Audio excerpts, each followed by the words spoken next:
Any whoozy what's it's hey, it's Scribblebite in your TV or monitor, scrabbling around, and I was thinking of having a cheeky little stream and playing some games, some demos actually. How does that sound?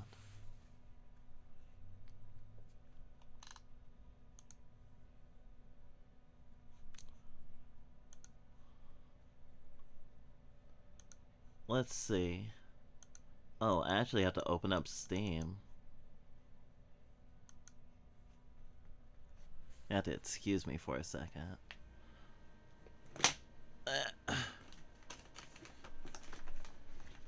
It's Friday somehow.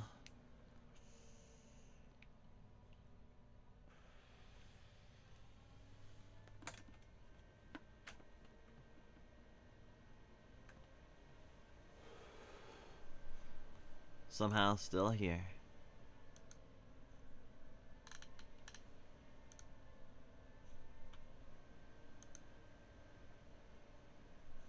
Okay, so oh no, did not redraw the cockpit yet. That is a plan though. Although if this is the first time you've seen it, then it did get redrawn. Um, the original cockpit that we use for our streams was like from like a screen cap from Gundam. That we like tinted the windows to and stuff. And then the one you just saw was one that we had started using last year, but it was part of a whole set of different scenes that we were supposed to get, but never got finished. So we've been meaning to actually redo that, um, with also like a new like normal streaming screen and stuff. At some point, at some point. uh, so the developer for this game reached out to us and gave us a key for the demo, and we love Yuri, so I felt like it was my duty.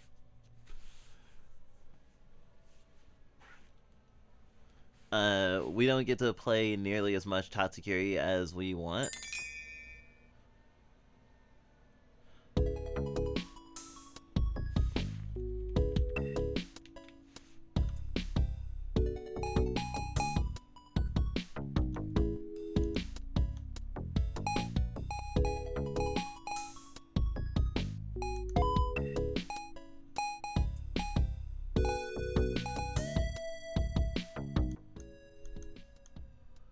Cause just a lot of like game jams and stuff, and like, I mean, at least in the Yuri and especially the trans femme Yuri corners of the internet, there's a lot of amazing work being done, for like visual novels and stuff like that.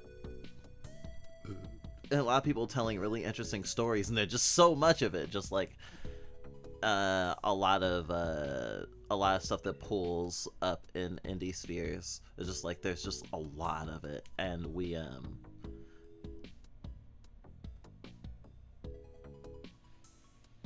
pretty spoiled for choice, I guess.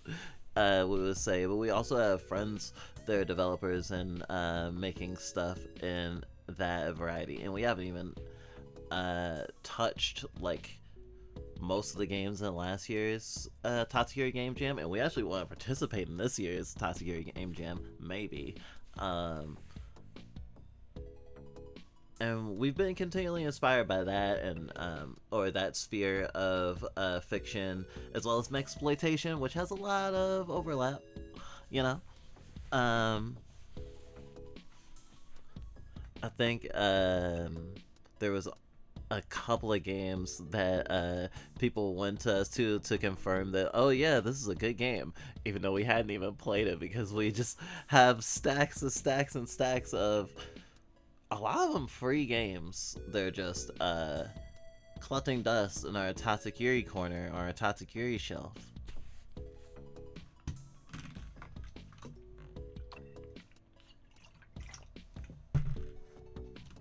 And it's hard to get around to everything, especially because we've been trying to create more than we consume. So even though we're still on hiatus, we're doing the second day in a row of streaming. And it was just like this game and another game caught our attention, and we're just like, I mean, doing it for fun as opposed to doing it for obligation feels a little bit different than having to maintain a schedule and be playing or doing like continuations of the stuff that we were doing, which we have plenty of. So don't worry. When we finally get around to doing more regular streaming stuff again, we will be finishing up some stuff. And finishing up stuff you don't even know about. Being creative is hard.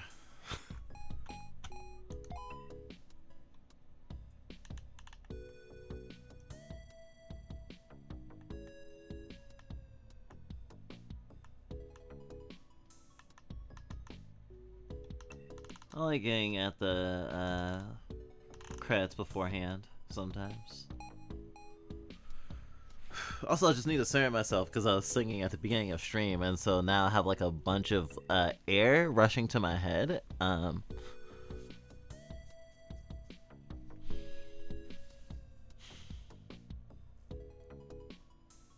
getting back into streamer vision. Time flies when you're just having fun, just existing. For real.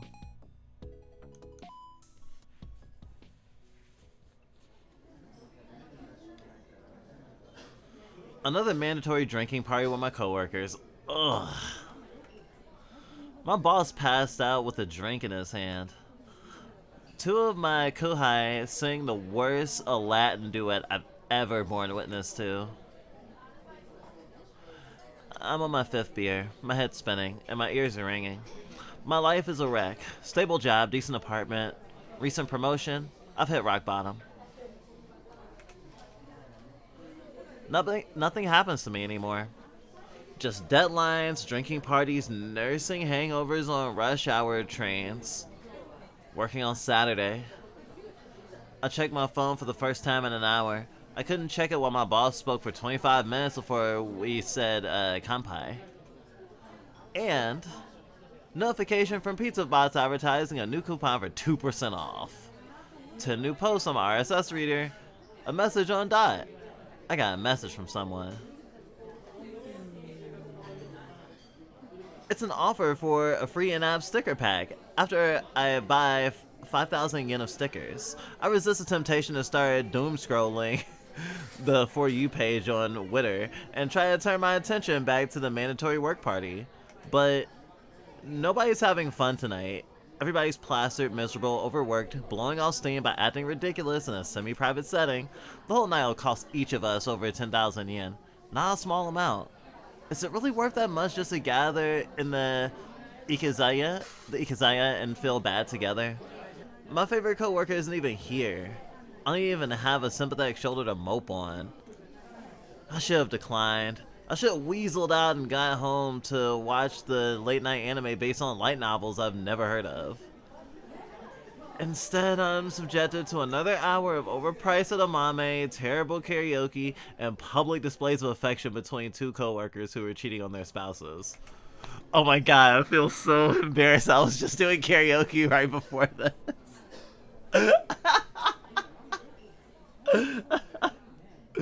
Hey, a cyberknife.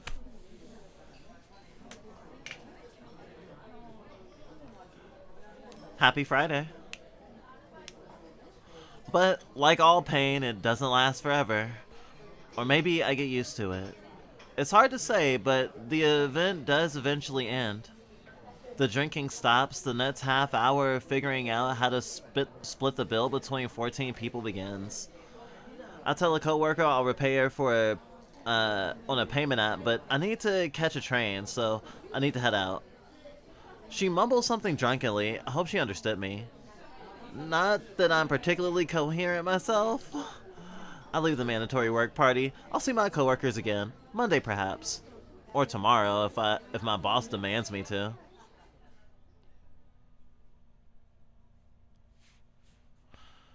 For now, I don't think too much about that. I simply carry myself through the dark city streets. A single woman, alone at night, drunk and discontent. A recipe for disaster. Last train is coming soon, so I need to get to the subway before long.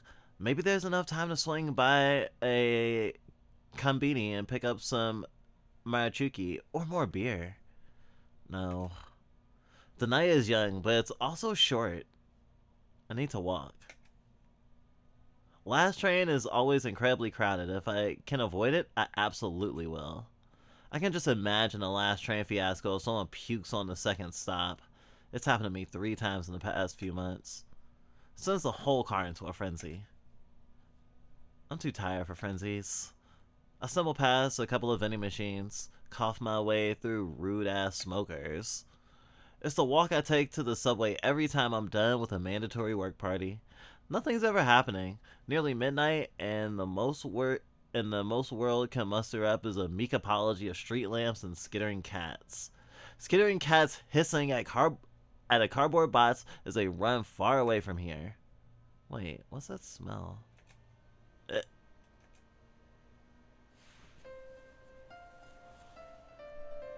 It's a slime girl! I'm gonna save here. So, I think I wanted to say that, 2 things. I love that it's just, like, very nonchalantly just itself, in the Japanese culture, because, I don't know, I've been seeing people talk about, like, globalizing, like, their content and making it, and especially, like, anime, and making it more, in the creation of it, making it more appealing to Western audiences by, like, stripping it down. And nobody likes the, oh my god, look at these donuts, that, like, Pokemon did, right?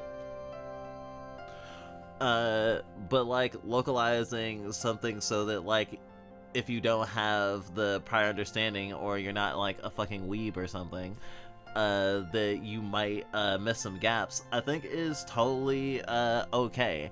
And, you know, as much as, like, audiences are important, it's nice to just, like, do the thing and, like, trust people to come with you at their own pace, I guess.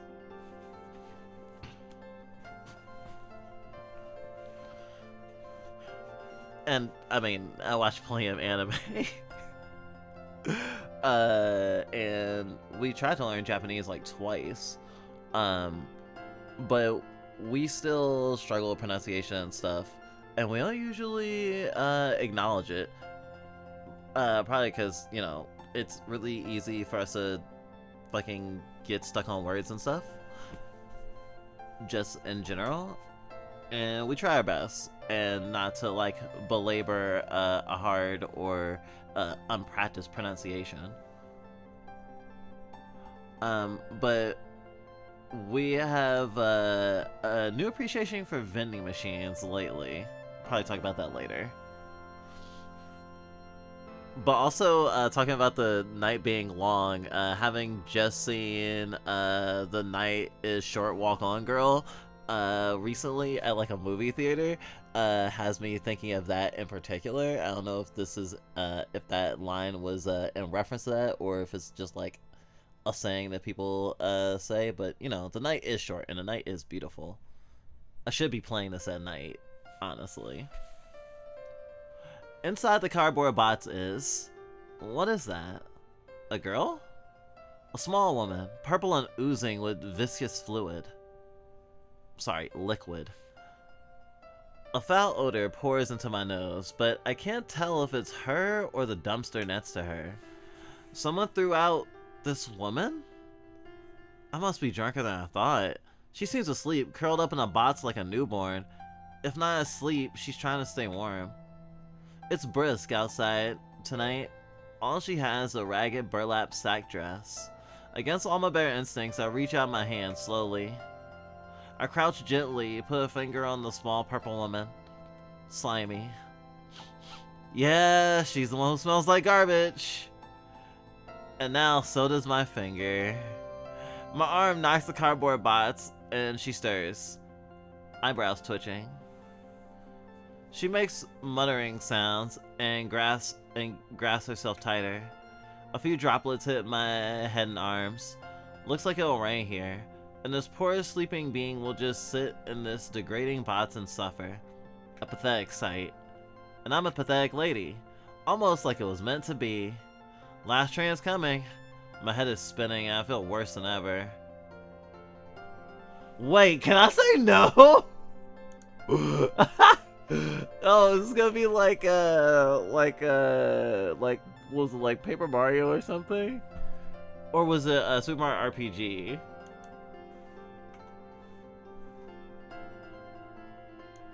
No wasn't an option maybe for right now? I was about to fucking go wild if they let me go, yeah. Go no.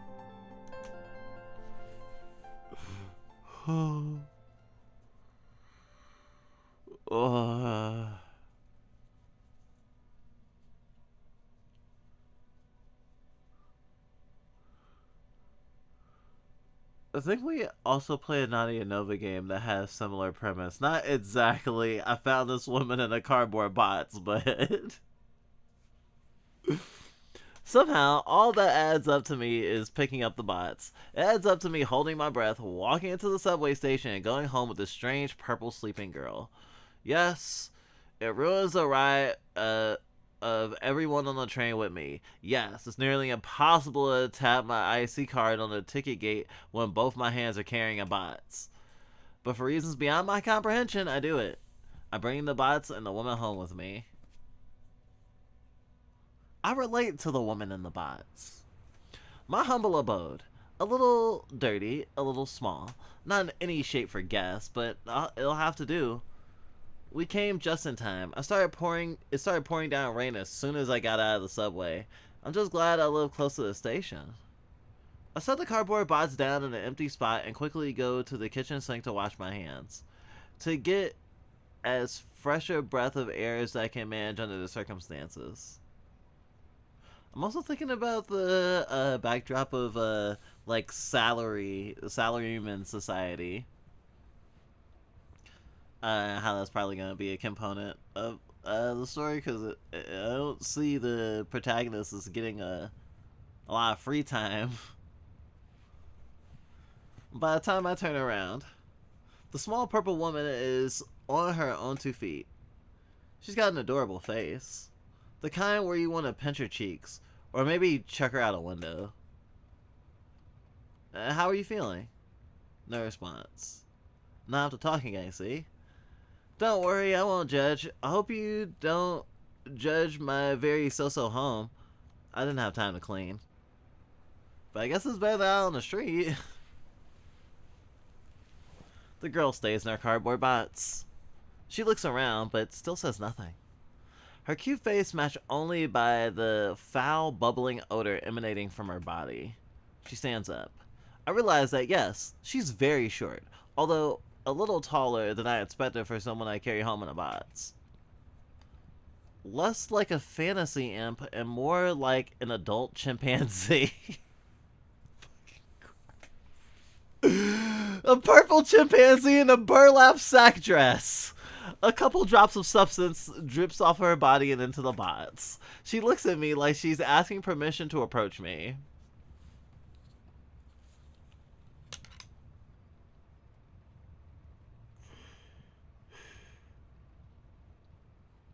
This is fucked up. This feels so prescient. Oh, sorry. This is the other logical extreme of, I don't know if anyone remember when we played, oh fuck, it was like, What Happened to Rosa or something. It was about a trans woman who, like, fucking died, and, like, the government wouldn't even pick up her fucking body to bury it, but then was like, you can't touch it to bury it, you moved it? Oh, that's fucked up. Okay, now bury it, and then we'll pick it up later. Murdered? What do you mean murdered? And it's about, it's like a Kafka's nightmare of being disregarded. This is the Kafka's nightmare being disregarded in the sense of like, I don't know. I don't know if you've ever seen. I don't know why I'm laughing. I mean, because it's absurd, and it's like I don't know. I have to laugh so I don't cry, right? Uh, but it's also funny in that way because like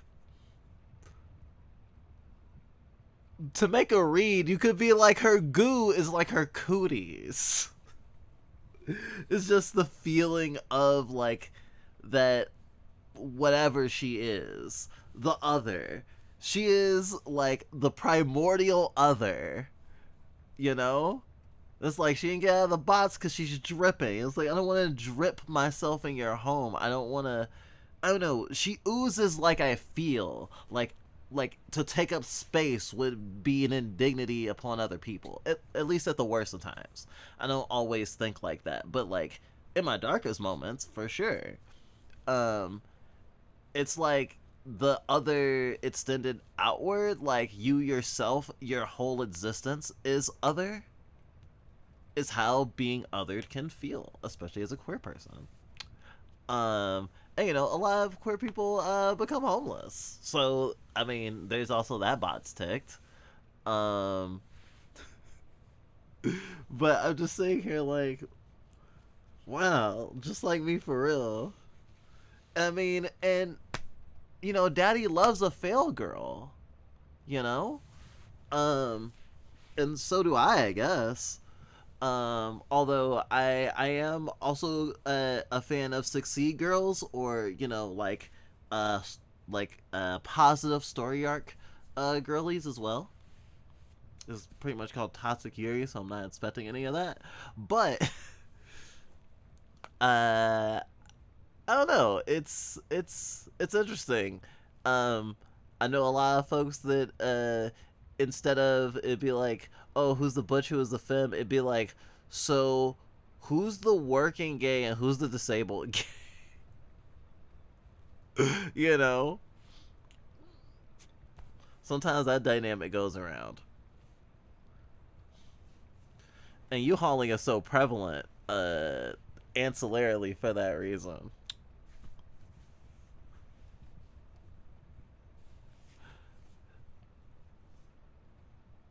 She's looking at me like she's asking permission to approach me.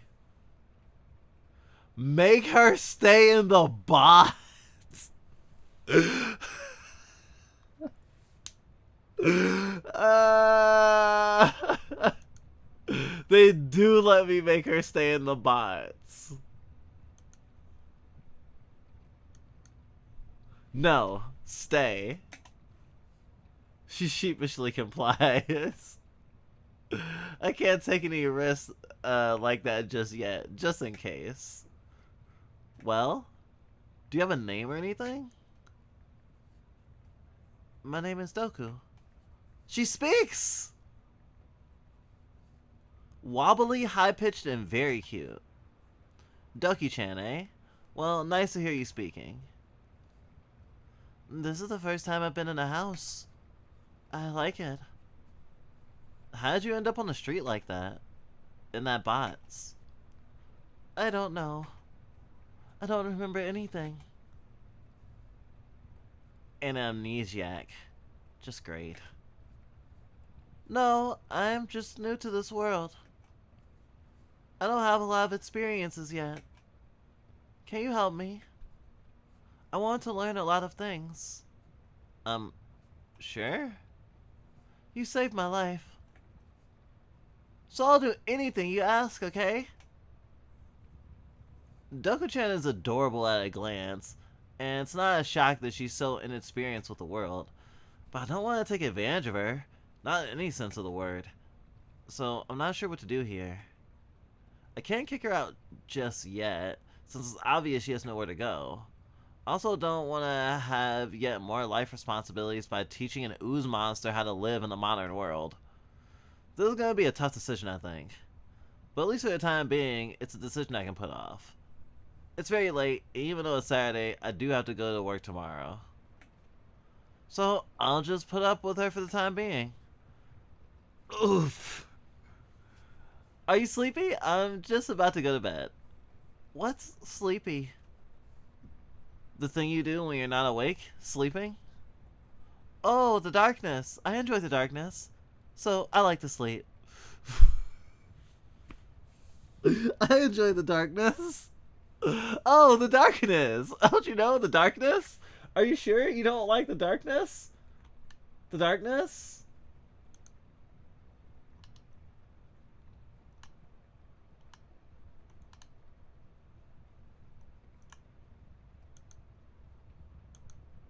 I'm a big fan of the darkness.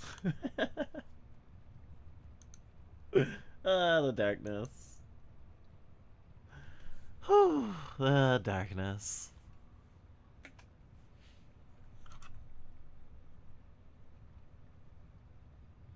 Oh, the darkness! Oh, I like the darkness.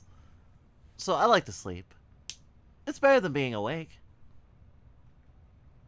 Outside, the rainstorm picks up. The sound of thunder in the distance. Not common around these parts, so it makes me jump a little bit. Doku-chan is even more spooked, though. What? It's just a storm outside, don't worry. Do you need anything before I go to sleep? Will anything bad come to eat me? How safe is this place? Extremely safe. Even if a home invader barged their way in here, they'd be scared off by the mountains of BL manga in the living room. There's no chance they can survive an onslaught by an army of Ukes. I'm happy to hear that. Doku-chan, are you going to be okay, really? Yes! The way she's fidgeting around suggests to me that she will very much not be okay once I turn off the lights.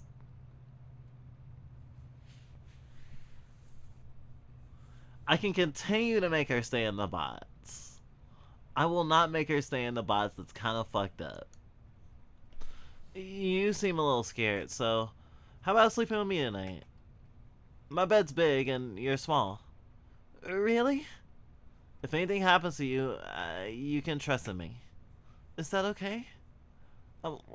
I won't cause any trouble? No, of course not. Well, maybe if I plug my nose. Thank you! I'm so happy about this! Can I dance? Is that okay?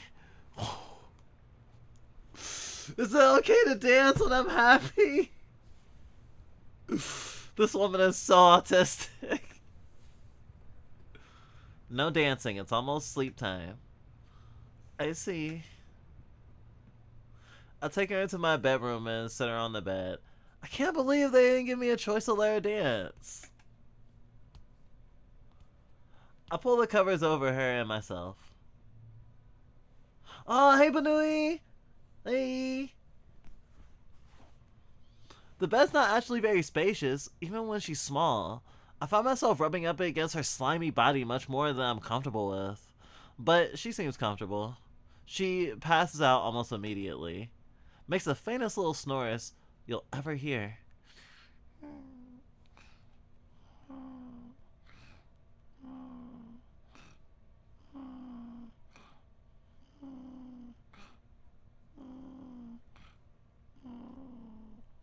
It's nice. Not the rest of her, but at least the snores are good. And somehow, they're able to soothe me to sleep. Sweet dreams, me.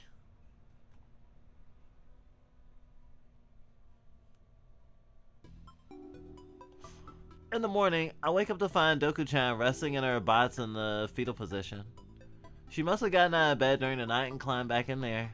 The thunderstorm must have really scared her. Still, she seems very calm. She's very brave for spending a stormy night without waking me in fear. Good morning, Doku-chan. She slowly wakes up, her dark pupils fluttering half open.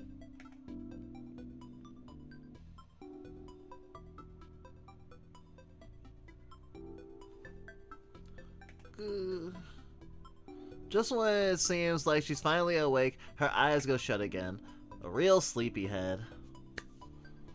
How was your week, Banui?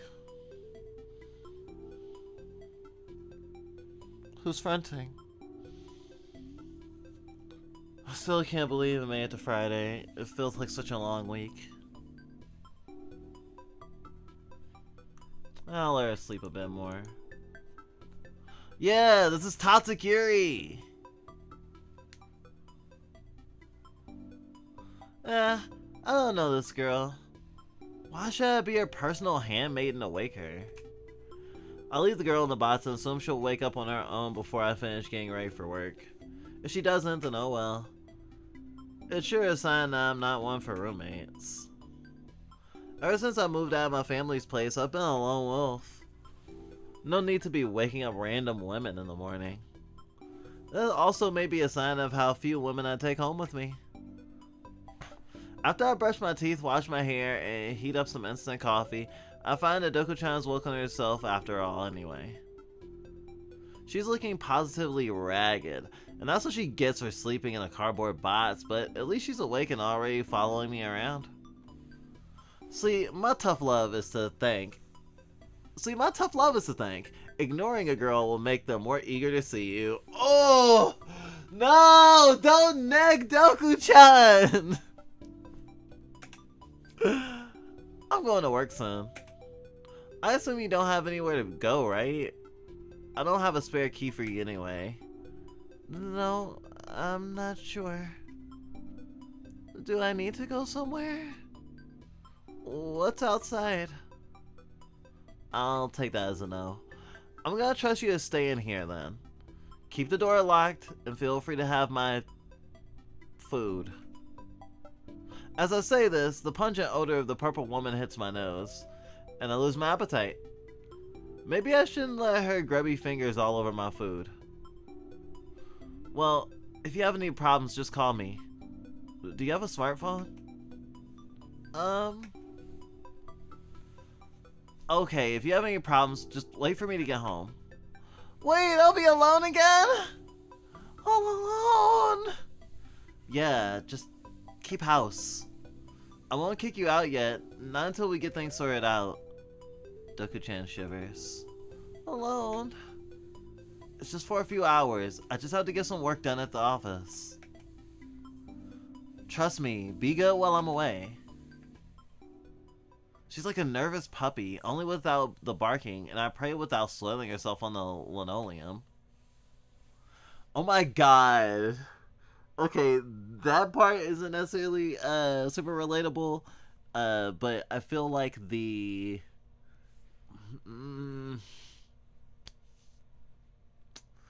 scenario actually I am noticing happens a lot in Yuri. It's just like I got this weird woman in the mail. She's supposed to be my robotic housekeeper, and she keeps saying things like she's a person. Weird. I'll sort it out when I get home from work. I'm describing one of our favorite visual novels, actually.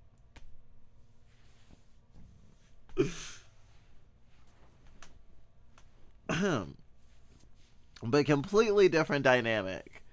Definitely not shivering as we're gonna come out the door. However,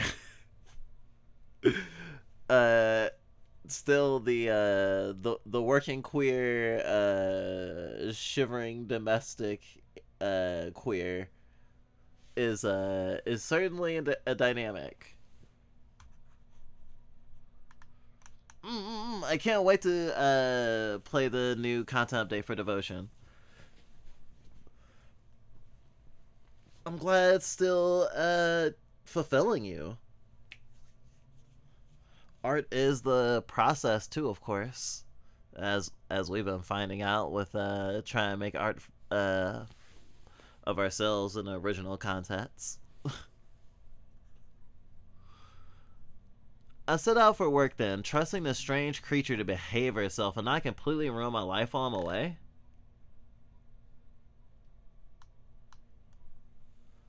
I kill dysphoria for people. Oh gosh, that sounds... Oh my gosh! Now I'm just imagining dysphoria as little demons that you can kill. I set out for work then, trusting the strange creature to behave herself and not completely ruin my life while I'm away. Wait, oh right, you kill, cause hair removal. You do hair removal. You kill this warrior for people, literally.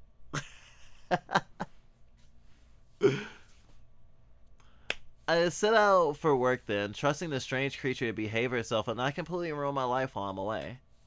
Going to work today is pretty awful though. I have a mild hangover from last night, and I'm sure some of my coworkers have even more than that. It's a Saturday, which means I absolutely should not be going into the office today.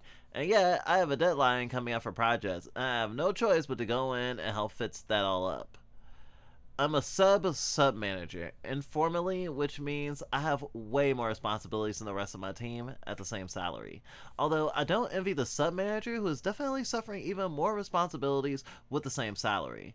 I'm honestly terrified they'll promote him up to manager, which will then make them promote me up to sub manager. I would like to be, actually, demoted, but I can't figure out any paths to making that happen without being turned into the office pariah. I'm sure I get it by not coming into work on Saturdays, but that will be a path to getting transferred to a whole new section where I'd be doing data input on spreadsheets for the rest of my career.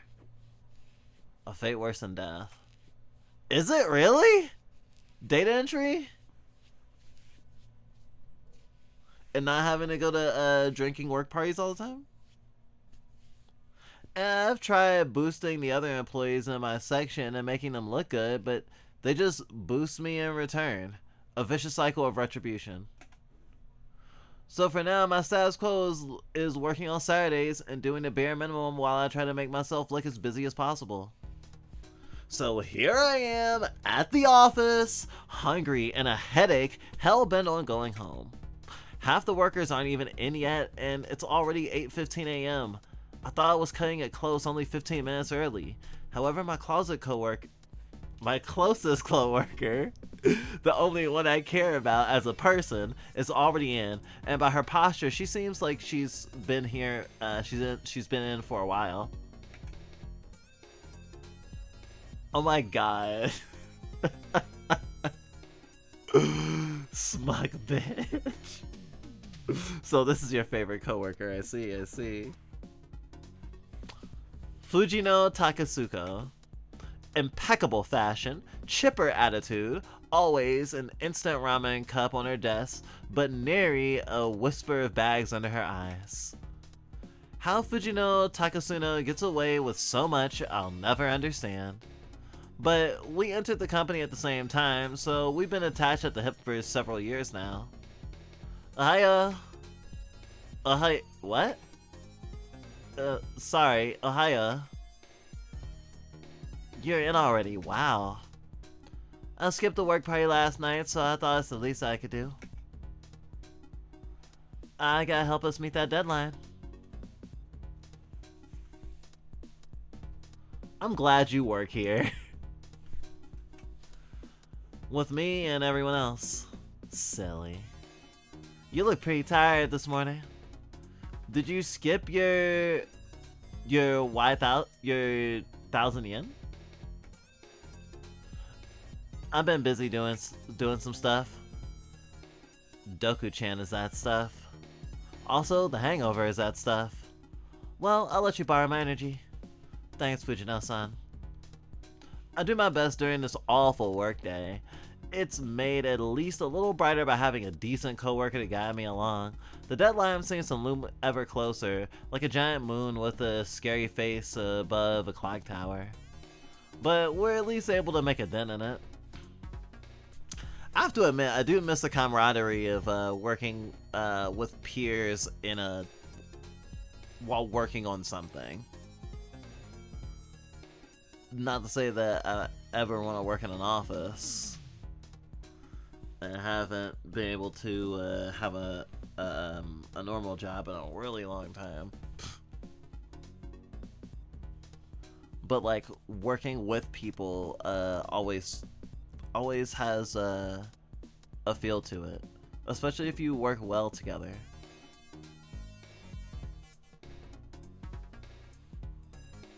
But we're at least able to make a dent in it. This is standard, everyday life of a young adult with no ambition. I'm gonna do this for the next 45 years, so I better get used to it. This is soul crushing. What do you mean?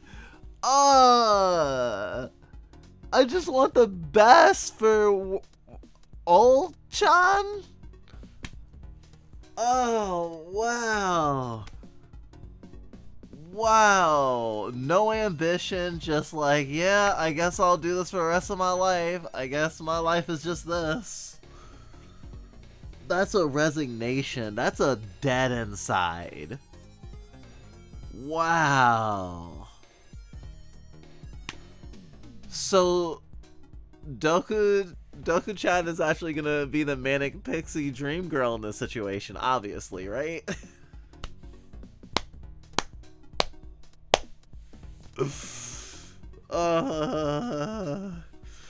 Thank you for correcting me, Banu, with the closet. Sometimes letters move around. They're kind of finicky like that. I hate it when they do that. It's insane that when someone told me, oh no, letters don't move like that for everyone. And sometimes, I guess that'll work. But also, misspeaks are super funny. I wonder if I have any closet coworkers. Are all VTubers ever my coworkers? Well, I guess you're not really my coworker unless we have some. Otherwise, it's like parasocial. I guess I have parasocial coworkers, and then I have like intra-social coworkers. Inter-social coworkers suggest the existence of extra-social coworkers.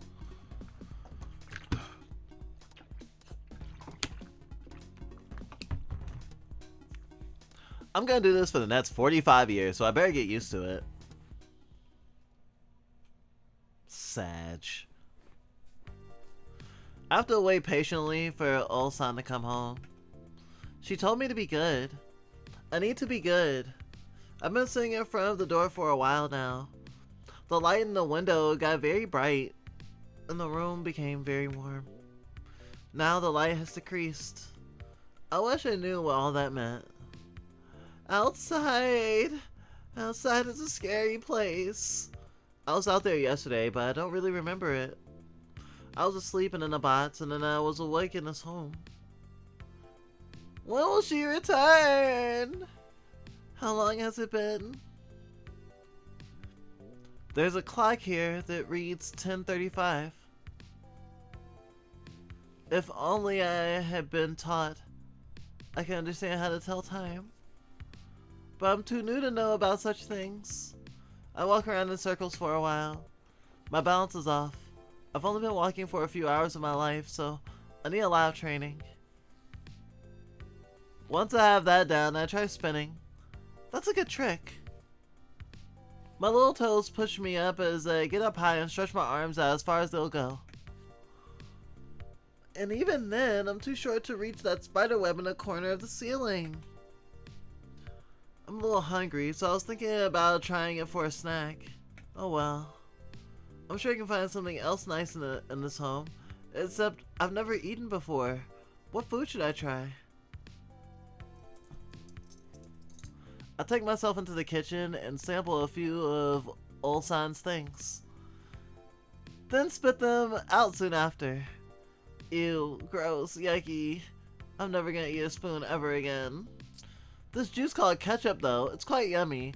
I'll squirt the whole bottle into my mouth. Unlike the spoon, it has a silky smooth texture and passes right down my throat. No bitter aftertaste. Imagine ketchup being the first thing you ever ate. Oh my gosh, that's such a... just like so much sugar too. That's a really good way to get someone addicted to sugar, by introducing them to one of the most sugary substances that exists first.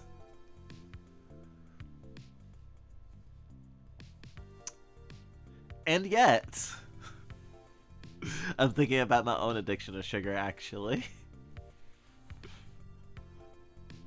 No bitter aftertaste. Well, now I'm not so hungry, though I'm a bit bored. When will Ulsan come home? Will she left me here forever? Should I go outside to track her down? No, no, no, no, no. No outside. I have to be patient and be a good girl. I'm so good. I'm so very good. So bored. So very bored. I look at the clock again. It flashes a new time symbol. 10:57. It's going up, so I think that must be a good thing. Maybe when it becomes 10:99, it'll be the end of my waiting? It doesn't seem like the time can become 10:100 at least. I'll stare at the clock for as long as I can keep focus on it. 10:58, 10:59, 10:60, huh? 1100? That's crazy! I'm learning so many new things about the world today. I'm really glad I'm alive. Maybe Ulsan is glad I'm alive too. I'll make sure to learn as much as I can by the time she gets back, so she'll be even happier. Yo, this woman is going to so fail the fucking, the test. The test. She's gonna fail the test. Uh, oh my god. I'm trying to remember what it was called, actually. I mean, people in my circle make jokes and be like, yeah, and I'll fail the test. It's a fictional test made by a fictional character in a fictional world where aliens do exist for him, and so he made a test to morally be able to see if the aliens can consent. I'm just sitting here like, this toxic slime girl cannot meaningfully consent right now. And I'm just like, oh man, now I get to groom her.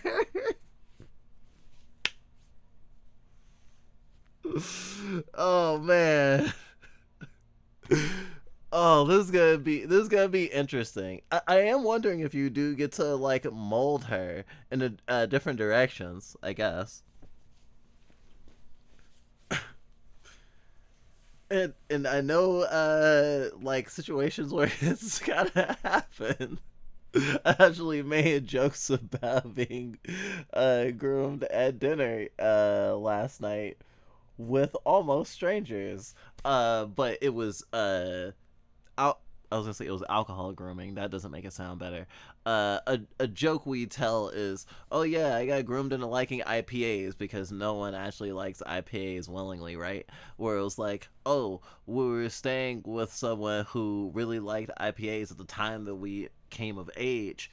And they were like, oh man, I have a new drinking buddy, and basically was giving us a bunch of IPAs, so we got a taste for IPAs before we got a taste of most other alcohols when we were when we had came of age. And so we jokingly frame it as grooming.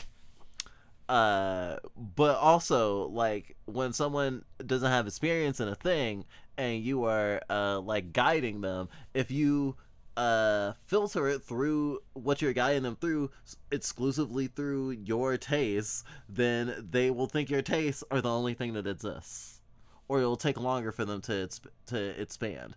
Although I guess with the existence of the internet, that's kind of different now, because you can teach someone something, and now that they know it exists, now that you know that underwater basket weaving exists, even though they can like funnel certain underwater basket weaving knowledge towards you, you can always look up underwater basket weaving elsewhere. Unless they take away your right to use the internet. That would suck.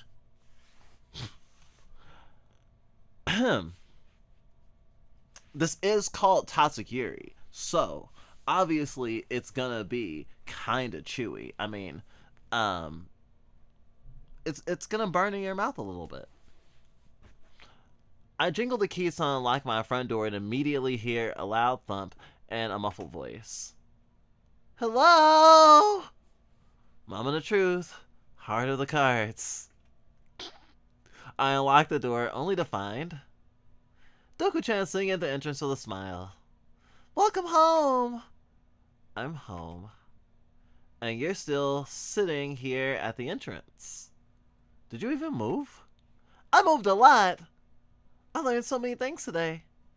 Like how to walk, how to tell time, the chemical composition of a spoon, and how to stop thinking for a while so I don't get bored.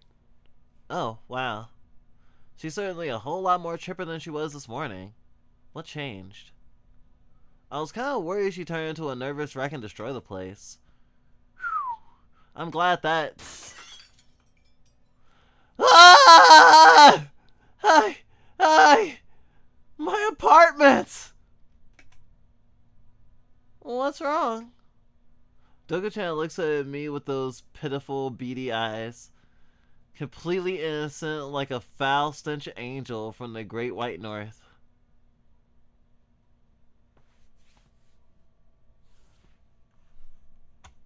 I'm gonna save it at this choice. Let's go to another page. You ruined this sledge! You destroyed my home! Do you not realize this is precisely what I told you not to do? Please, do not get yourself in any trouble and all of that. I let you into my home and ugh! Your slimy-ridden filth is covering everything! Doku-chan gives me an utterly pitiful look and I decide to calm down. She's new. She doesn't understand yet. I get it. But... Ew! Yuck. Yuck? What's yuck? Just... I'll clean up around here. Well, first I need some dinner. Dinner? That's the final food meal of the day? Yeah, I barely ate anything for lunch. I had lots! I go into the kitchen. Well, it's not the messiest this place has ever been. This is when I tried making a no-bake Georgia-style peach cobbler. I was still mortified by the goop that was gotten in places I didn't think Doku could possibly reach on her own. She was barely conscious when I left this morning, but clearly she has rapidly adapted to the world around her, and my apartment is her world. And apparently, all my food was her world as well, as everything in my fridge is covered in her slime. A few frozen purple chunks in the freezer. Even my vegetables in the pantry weren't spared. My stomach growls even as it retches. Is there anything to eat? Doku-chan, what did you eat? Doku-chan, what did you eat? Well, I probably didn't yell that. Doku-chan, what did you eat? First, I ate a spoon. It had a bad texture and a terrible aftertaste. But I really enjoyed ketchup. A nice mixture of salts and sugars. Then I looked for other things in your kitchen, but I didn't find anything tasty. The bread was very bad. I was saving that. The bag of onions weren't quite ripe. Only one of them had mold on it. Would you like to eat dinner together? Fuck no! Oh. I rummaged through the back of the pantry looking for anything.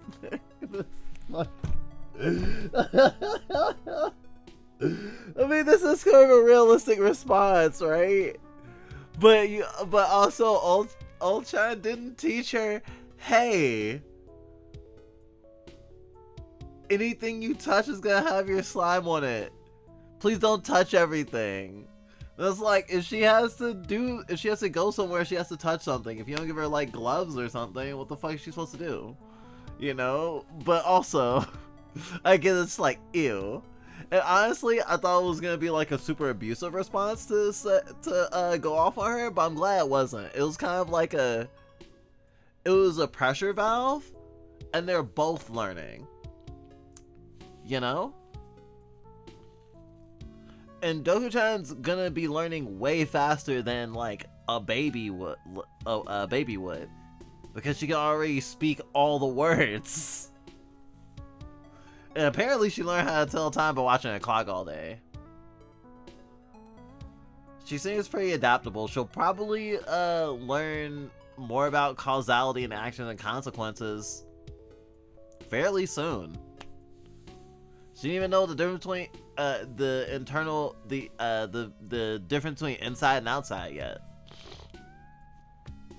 So I think she's making great progress.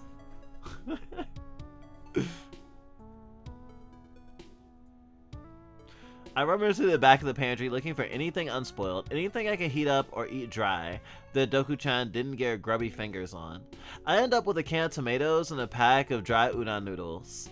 I could make the world's most pathetic spaghetti, except that all of my pots are dirty. That's the fault of mine though, not Doku-chan's. I'm just lazy about cleaning dishes.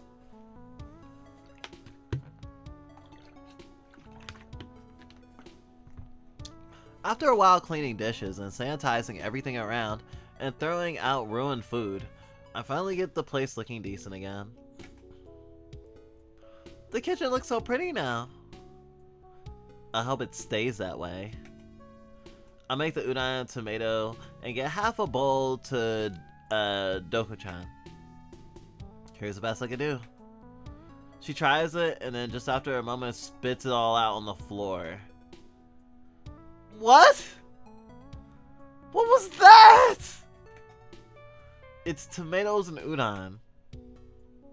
You say you like ketchup, so... It's so bitter and sour. My tongue hurts. This is gonna be a very long week. After I chow down on my awful dinner and clean up the mess on the floor, I turn my attention to more pressing problem. How did you even mix to mess? There's goop everywhere. I practice dancing. Did I do something wrong? No, I'm just pointing out that there are purple streaks very high up on the wall. I was trying to reach the spiders on the ceiling. Did you reach it? Nope. It looks so yummy. I'll bet. I'll have to spend a whole lot of time getting all of this clean enough not to have a panic attack over.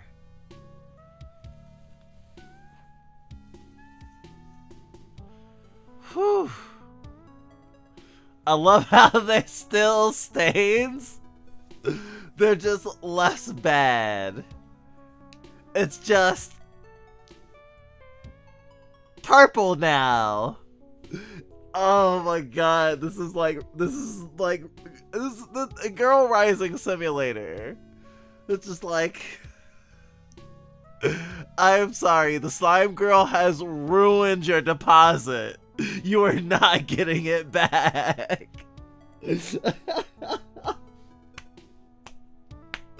It was also a roommate rising simulator.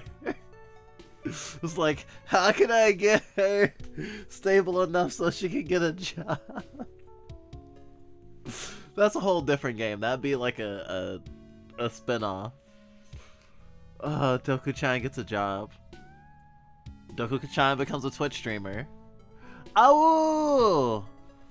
Hey, Evie.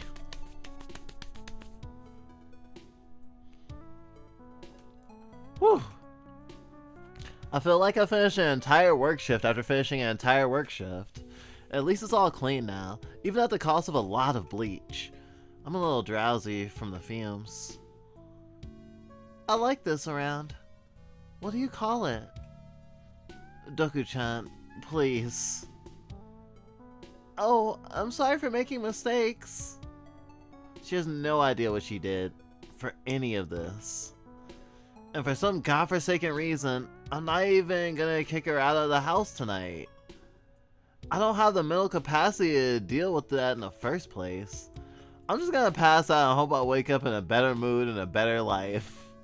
Although I have to deal with that pesky slime girl again. Shall I let her sleep with me again or put her in the box where she belongs?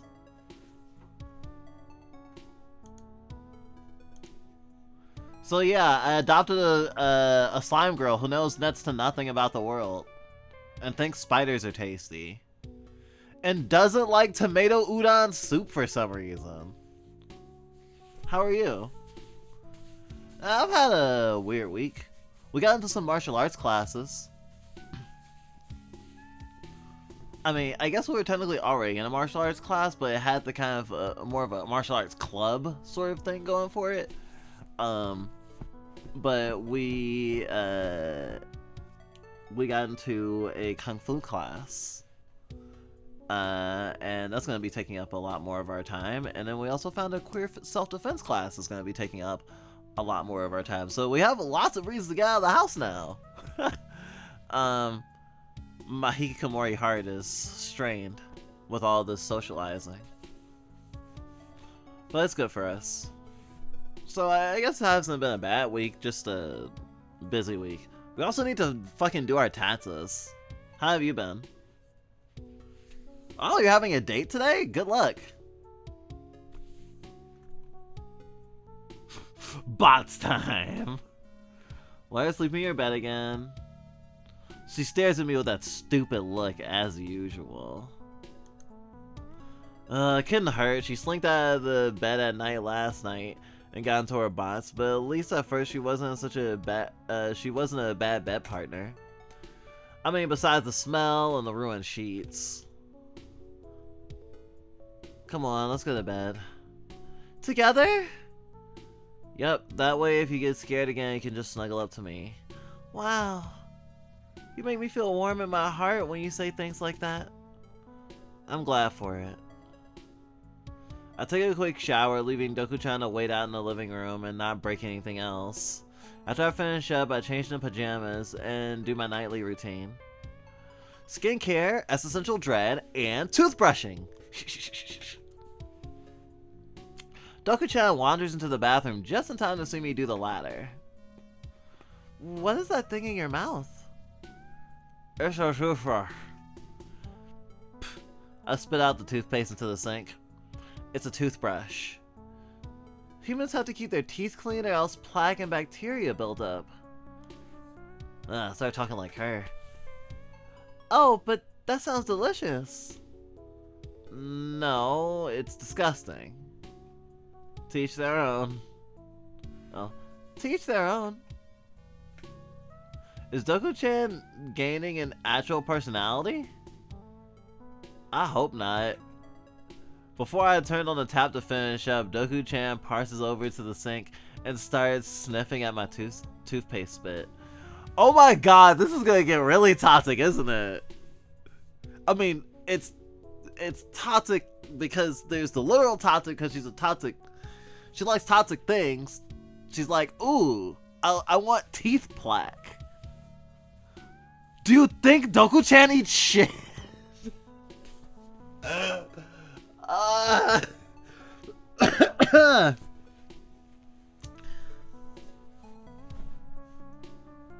Slime girls, gotta have one.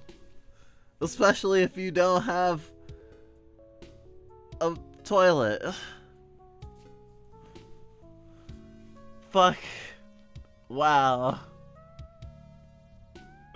Found a cute girl, now we're in an IRL polycule. Oh my god, that's so awesome. I'm so happy for you, Evie. Is she a slime girl? Oh wow. Oh man. Also, I meant the toxic part is actually my character as well, maybe?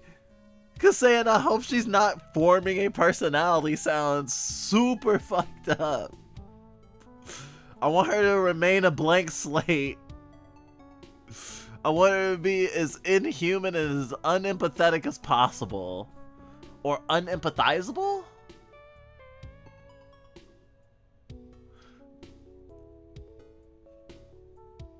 Just going by base feelings of guilt and charity. That's a great way to go about your life.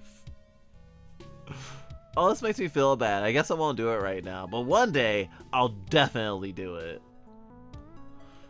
But at the same time, I do understand the internal monologue of someone going back and forth between making a decision, especially a very impactful decision, because taking care of Doku-chan is not the same as taking care of a person. Certain even somewhat, even if it was a what's that movie? Not, I was about to say Needful Things. Poor Things. Poor Things. The movie with an adult-bodied woman with the brain of a child that develops really, really fast. And at one point it's just like, oh yeah, this is really any consent with her is dubious right now, right? But by the end of the movie, like, she completely understands like the context of things and ends up being a sex worker. It's a really weird movie. I think it's based off of a book, and it's an interesting fictional depiction of neoteny that I think is really cool, actually. And I guess I feel sort of similar to with Doku-chan here. You know, fictional settings, great. And I'm just sitting here like, wow, there's so much going on here. There's so many moving parts. And it's just like the extra responsibility of taking care of Doku-chan and making sure she doesn't get her stinky slime all over everything. And trying to manage her being a person, you know, having autonomy. And knowing what, like, the worst that'll happen if you just kick her out is not just the worst that'll happen to a person, because it'll be aggravated by people being like, oh, that's not a person, that's a slime thingy that talks. I can do anything to it I want. So it's interesting. This is an interesting moral exercise too, which is an awesome thing for fiction. And you know it's hot. When I turn on the tap to finish up, Doku-chan prances. That's a very key word here. Prances over to the sink and starts sniffing at my toothpaste spit. Now that's sharp. Spearmint? Yeah? I import my toothpaste from overseas. I like the flavor. But you don't eat it. You just spit it. Well, it's bad for you if you swallow. Why? I don't actually know. Can I? Can you what? I gag when I realize her question. Absolutely not. That's gross. Oh. I'm still confused about that. I hope I can learn about better what's gross and what's normal. I worry a lot about it. Oh, don't worry so much. Well, it's time to sleep. I'm so excited I can sleep with you again. We're such bed buddies. I hesitate for a moment, but decide again not to kick her out of my room. Just don't be scared like last night. Oh my god, what the fuck is wrong with... Just don't be scared, okay? Don't feel emotions. Don't do anything that inconveniences me. I'm so activated. Oh gosh. Yeah, no, this could turn into an abuse dynamic really quickly. Alright. Just don't be scared like last night. I'll protect you. Oh, okay, never mind. Saved it. Yay! Get under the blankets and make yourself warm. Okay. I'll turn off the light and hesitate one last time before climbing into bed myself. On instinct, I put her arm around her waist and stomach. We cuddle up, the slimy texture rubbing off on me. It's not a pleasant sensation for someone who's trying to get to sleep. Like lube in all the wrong places. And yet, she smells different than before. Whereas last night she smelled like garbage left out overnight, now she smells like sweet, tangy syrup poured over a garbage can. Almost like A spoiled hamburger? Well, it's kind of disgusting, but the human mind is more than capable of tuning out terrible smells after a while. Eventually, I get used to it, and I'm only gagging every couple of minutes instead of constantly.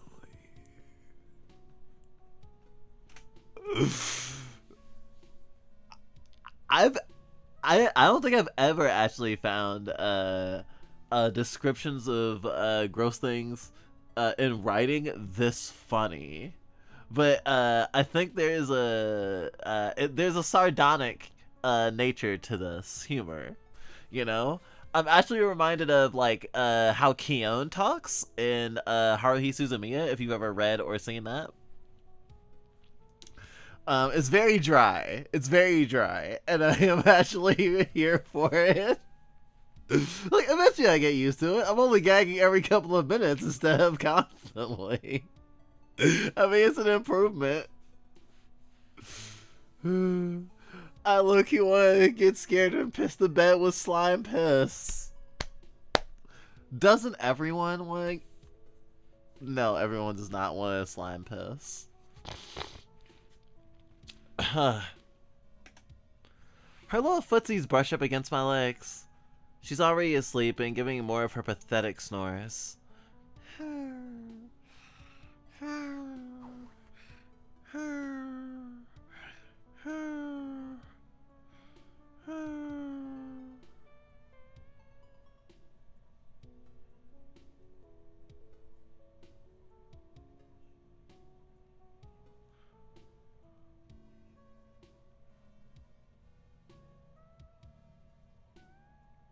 Oh wait, I did not mean to time you out. That was an accident.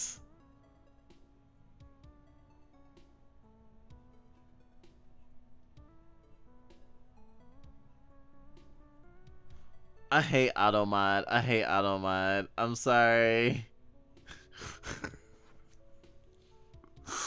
It's different on mobile.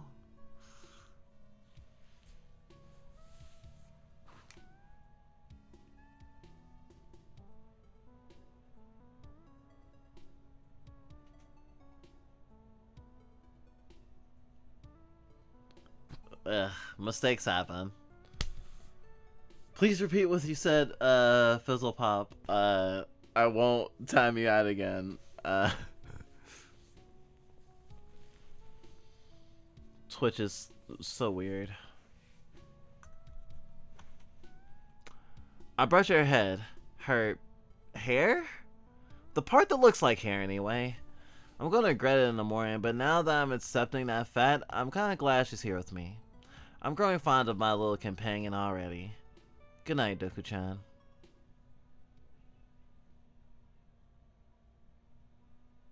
In the morning, I realized that before going to work for yet another weekend half shift, I need to take another shower. Yes, I took one last night, but too much Doku-chan has ruined my cleanliness. Okay, I literally brought this on myself by inviting this strange woman into my bed. I could have asked her to sleep in her box, but nope, I wanted to make her feel good. Or maybe I wanted to make myself feel good? Either way, I'm just gonna have to accept that I'm a morning shower girl from now on.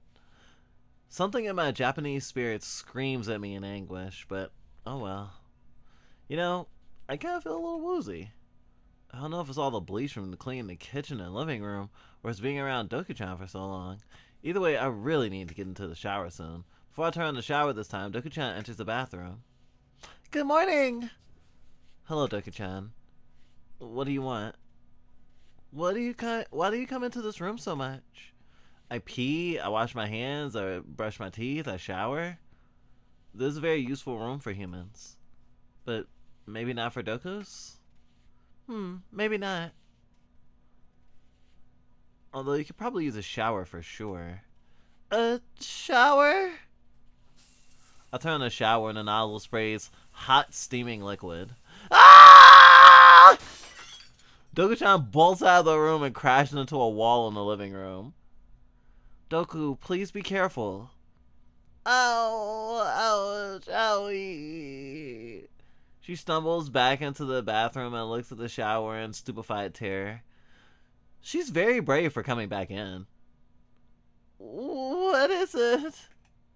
It's a shower. We wash ourselves to smell better and get rid of dirt and grime. Oh, it's a little.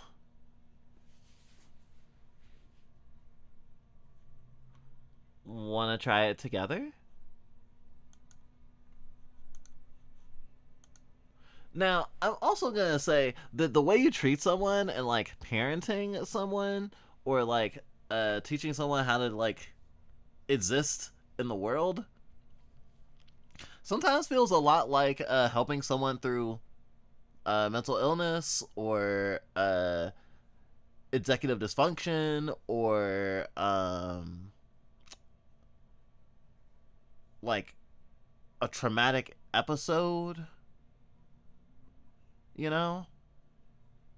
And being able to treat someone tenderly when they're in a state where like their feelings are really big, especially, is like a skill that I think is really useful to have. And I feel like a lot of Americans are not instilled with it.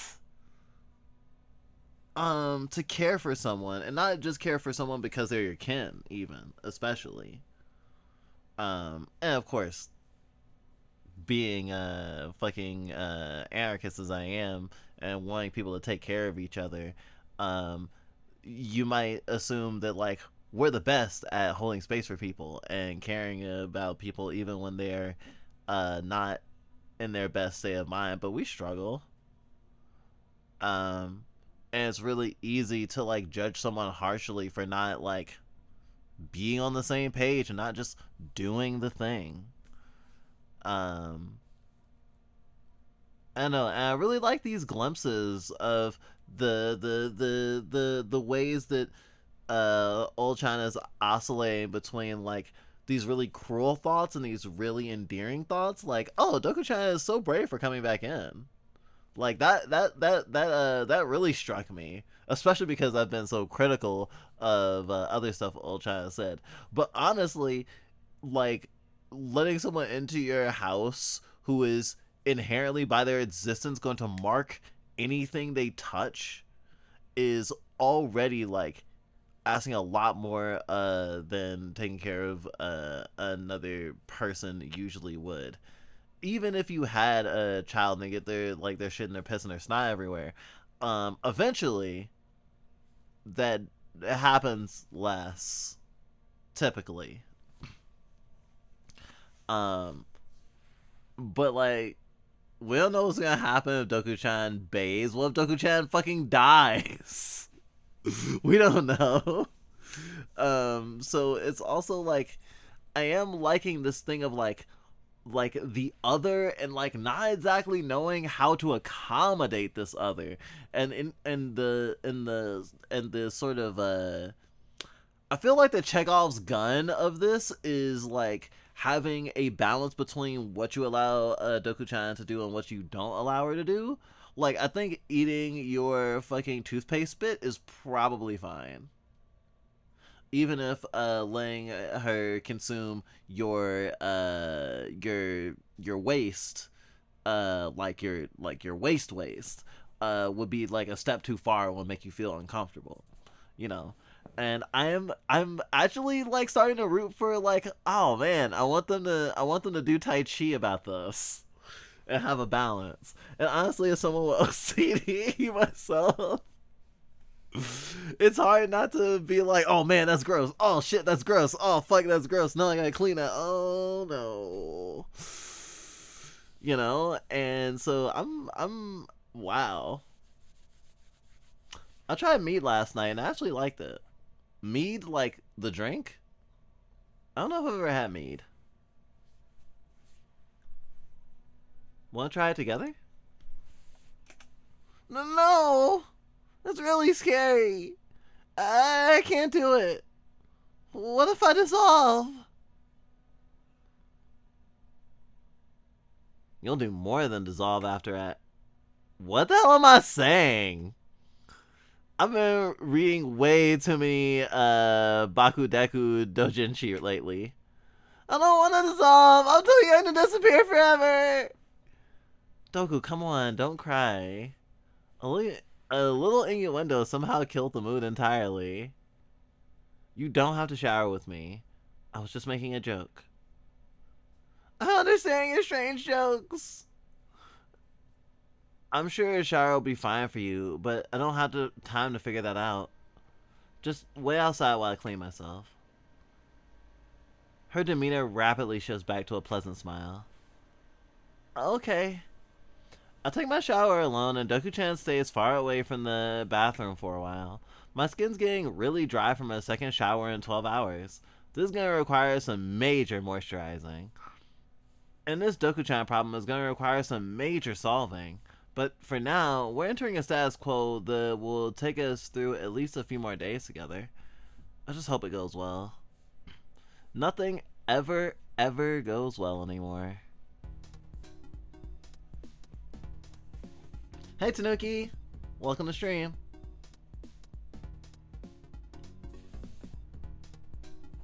Mead is honey wine. Got it. Yeah, I don't think I mean, maybe I've had it?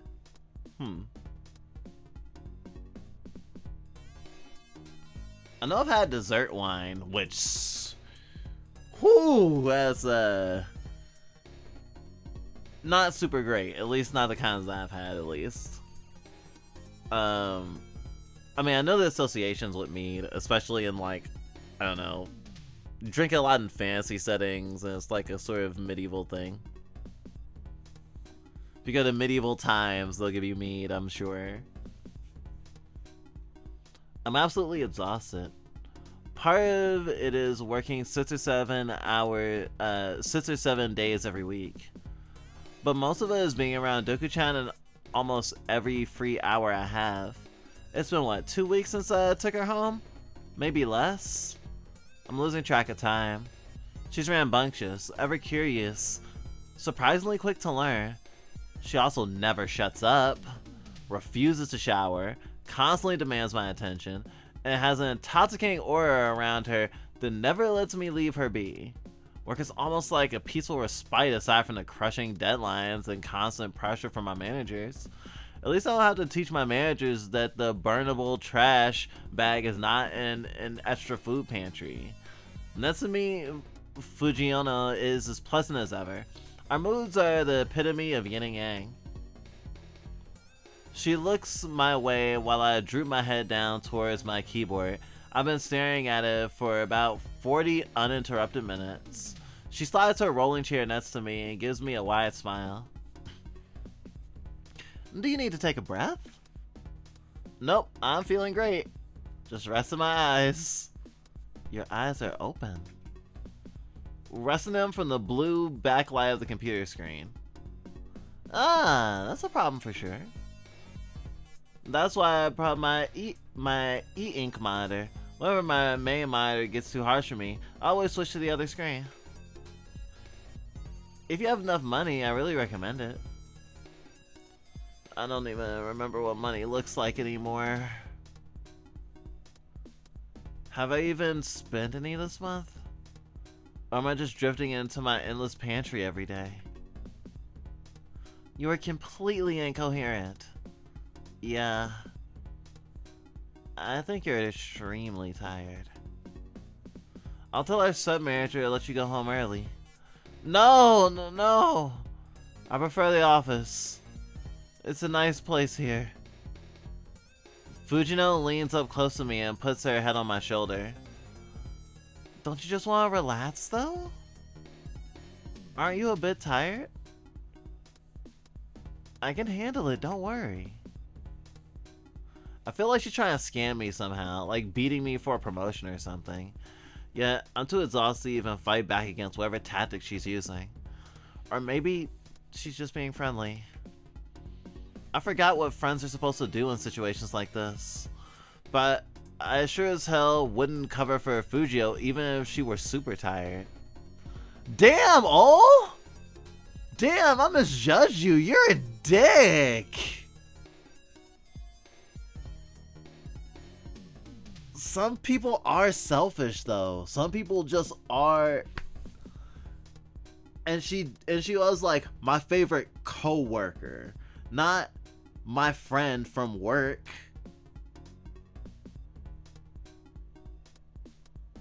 Interesting. This story may actually see all valuing people more and seeing more of them as people. Because it doesn't seem like she sees people in her life as like...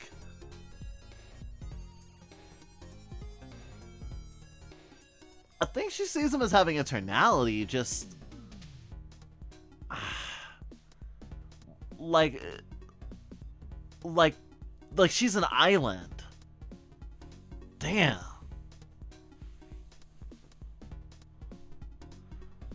Oh, what do you want to do? I don't know. I don't want to go home right now.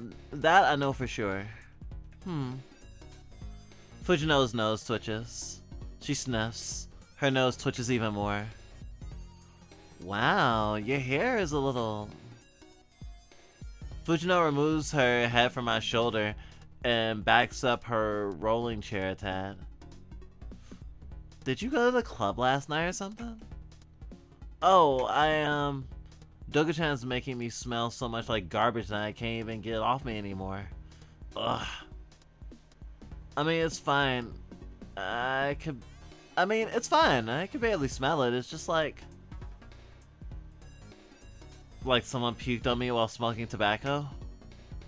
Kinda. Well, blame it on all those awful work parties. Technically, those work parties really are to blame. If not for them, I'd have never met that purple beast now residing in my apartment. Oh no, resentment's built up! If you need a new brand of shampoo, I really recommend Naked. Don't worry, it'll fade. I pray it'll fade. Anyway, you seem totally beat, but I get it. You don't want to go home because you're way too busy there? A new dog? A new boyfriend? Hard to tell. Which one is it? Well, that's a tough question to answer. I'll just assume both. Okay, you don't have to go home, but you can't stay here. Take the afternoon off, relax in a cafe or something. Disassociate in the park for a while. Fine, I'll try. That's what I was doing by staring at my keyboard, you know. Maybe Fushiono is right, though. I've got to get away from work and from Doku-chan. I need to be my own person for a bit. Get some fresh air. The monthly reports will still be here when I get back. I shudder at the fact that I take solace in the previous sentence.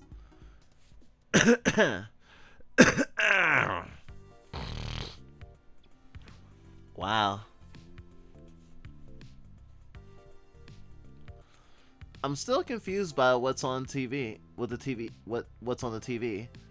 The strange rectangle shows moving pictures of all sorts of wonderful things. These wonderful things keep me entertained while Ulsan is away. Flashing lights and loud music and some kind of a story. But the stories are always changing onto commercials. I don't get the pacing. There's a commercial on right now advertising a foamy warm toothpaste. It's not the kind Ulsan uses. But soon the advertisement ends and the real entertainment begins. The next TV show is a TV show called Ringaku Renai. It's a high school comedy drama about a girl from a faraway land that comes to Japan and attends a local high school. She's involved in a deeply romantic affair with her school's popular sports girl, but they're trying to keep it a secret right now. The foreigner girl is a little frustrated with it. She and her girlfriend sit together on a tree stump in the gardens in their high school, away from everyone else, a secluded moment for each other. They seem so happy to be together, and yet the foreigner girl still broods at her girlfriend with her distinctive foreigner accent. I really want to hold hands with you, Yuka. Not here. But I have such like for you. It's unfair. We're at school, V. So, nobody's here. I'm happiness. You're happy. Oops, I'm happy. Even if we don't do a handhold, I'm happy. So, Don't worry about it. I know why you're asking. And I just can't do it. I have so many kohai depending on me. I can't let them think you're what? That I'm devoting more time to you than to the soft tennis team. Oh. I thought you were shy to coming out. Well, I'm a little afraid of that too. There's other LGBTQ plus people in our grade, but they're all fujoshi and tomboy. There's other LGBTQ people in our grade, but they're all fujoshi and tomboys. Not like me. But that's me. You like a fujoshi and a tomboy now. Yeah, I do. The foreigner girl touches the Japanese girl's chin and leans in. Nobody is here. We can do a kiss. I want to. Well then, are you sure nobody is around here? Who does care? You? Yes, but don't let go of me. I don't. They lean in for a kiss and a new commercial comes out for Geico Insurance. Oh man. Oh, hot Yuri romance. It's like, oh man, I usually like films, but I'm into a mask. I'm into a mask lesbian now.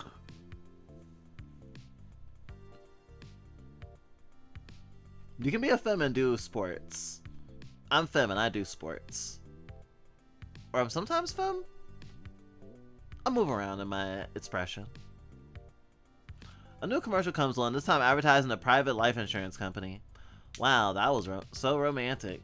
The foreigner was so cool. The sports girl was so cool too. And they remind me of myself and Ulsan. Except we've never kissed or done anything romantic. I'm not so sure that what romantic is, except that it makes my heart go pitter-patter when I think about it.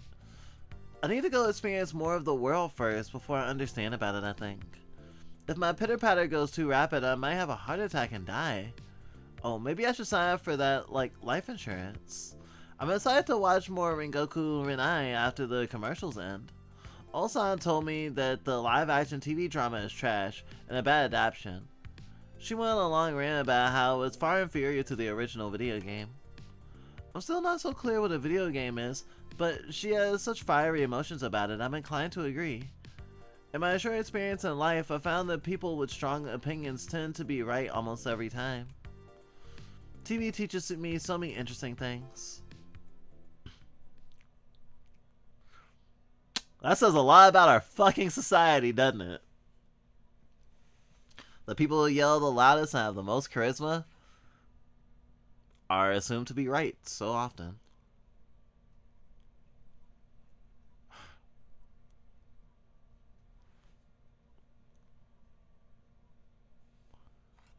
I'm home after a long day relaxing. I'm home after a long relaxing day out and about.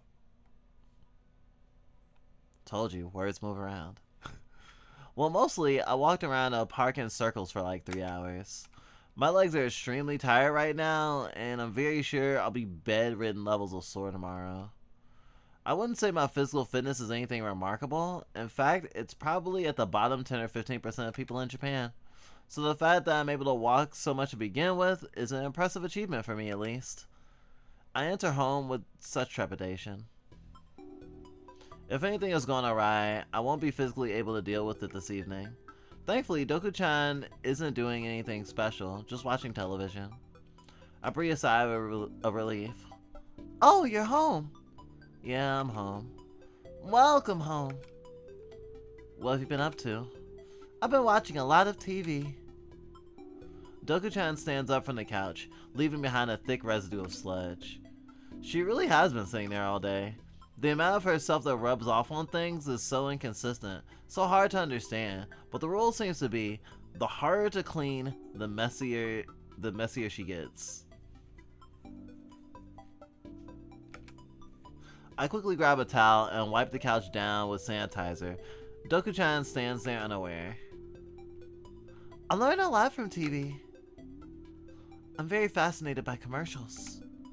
So many items to buy and experiences to have. More food than I ever thought possible. People also dance a lot in commercials. I like dancing. Maybe I'll dance more than trying things from the commercials. It makes me want to try a lot of new things in the world.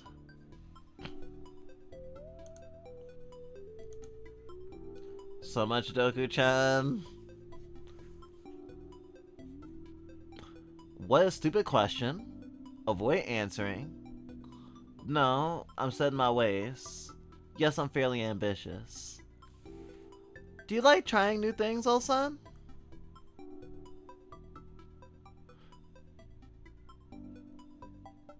I mean, adopting you, I guess. Yeah, I'm fairly ambitious. Wow, me too. Let's be ambitious together sometime. I feel like I've been ambitious just taking you in these last few weeks. I've never had a roommate before, let alone... I'm hungry. Well, we're still not sure what food is actually good for you or not. I wish I could just take you to a doctor, but... Well, that's a whole can of worms I'm not ready to open just yet. Oh, a can of worms sounds good. Well, it'll be rich in protein, I guess. But there are some interesting elements to your eating habits that are intriguing me. I did always enjoy science in school, even if I was bad at it. Oh, that's that word again. Whenever you eat certain really sweet stuff, you start to smell really sweet. And I feel like you might even shed less goop. Oh. But you also seem to act too strange lackadaisical when you're on a sugar high. Oh, like dancing a lot. No, the dancing comes from eating a lot of moldy food. I think you're sort of the opposite of humans. Mold makes you stronger instead of making you deathly ill. Which honestly really reduces the burnable garbage I have to deal with, so I'm glad I can feed you my own leftovers. But I'm kind of worried that the spores are leaking out of you and getting into my bloodstream. I really hope you're fully absorbing it. Is there a way to tell? Not yet. Then we should really be careful. Yep. When you eat a lot of sugary foods, it seems like you crash very quickly. But you don't fall asleep, you just stumble around in a cute way. I actually wonder if it's making you drunk? What's that? Well, that'll be something we can test out another time, because can of worms and all. Yum! I'll feed you more ketchup, but make sure you tell me how you feel afterwards. I'll do my best. We eat up our dinners. We eat up our dinners. Almost rice for me and half a ketchup bottle for Doku, and start getting ready for bed. I started doom scrolling on my phone, but I'm definitely too tired for that. I can't let algorithms drain me if I'm already empty. Doku-chan seems already early in her sugar buzz, a little lethargic compared to just a few minutes ago. It's very cute. Her head bobs up and down. She can't seem to let that smile drop from her face. Though she doesn't seem to be losing her cognitive skills like I would after polishing off a bottle of whiskey. She just watches me blankly as I do my skincare routine. Silly Ulfie. Come again? I like you. Yeah, thanks. Without regarding her any further, I finish up exfoliating and leave the bathroom. Instead of doom scrolling or sleeping, I'm gonna read a book on my e-reader device. With my wonderful e-ink power, I charge it once and then it's good for the next month. What a good little novelty that I don't use nearly enough. E-ink is so great, and my apartment isn't that small, but I can store 50,000 books on here, whereas I can fit like 30 books on my shelf. 30 books on my shelf? I reserve that space exclusively for the doujinshi I pick up at comic conventions. I get about 10 pages into a tome about an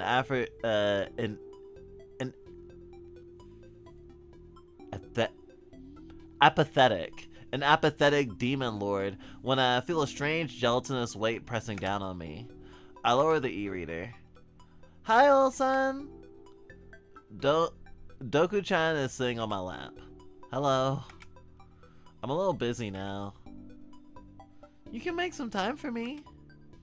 The stress is starting to build up again. The precise reason I took that huge walk earlier. Nobody is here. We can do a kiss. She grabs my chin, accidentally pinches it at first. She stares at me glazed over vacantly, rather than erotic suaveness. Don't you want a kiss? What's your deal? I saw this on TV. Let me kiss you.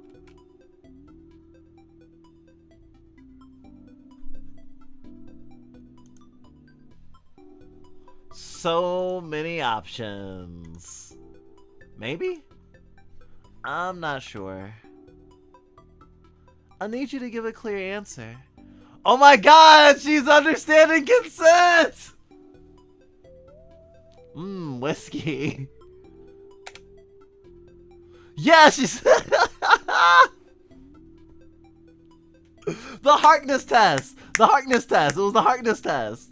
When she first moved in, bitch could not pass the Harkness test. Now she's doing the Harkness test on me. Oh! Came back around. I need you to give me a clear answer. For consent. Why does she even know that word? After a few more chapters, I start dozing off in my chair, so I decide it's finally time to get some sleep. We go to bed together. Warm covers over our bodies, and soft pillows on our heads. I hold Doku-chan gently in my arms. That thing where cuddling makes your arm hurt after a while? Not the case when it's a slimy woman you're with. Just a few minutes ago, I pushed her off me trying to escape her smooching. Now I'm cuddling her like she's an oversized plush taken from a basement after flooding. She purrs quietly. Can we kiss now? Oh my god.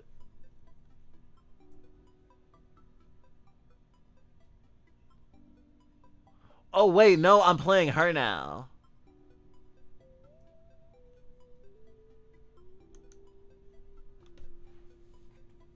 Oh no, no, it's me. Can we kiss now? Doku-chan shifts in my arms. Oh, I'm a little sleepy. Wow! Consent simulator. Don't worry. We both fall asleep relatively quickly. Well, I do at least. I'm almost crying right now. The fact that they let that happen. The maybe, the I need you to give me a clear answer and consent. And then the can we kiss now before going to bed? It's like, I'm a little sleepy. And you go, okay, that's fine. Let's just go to sleep.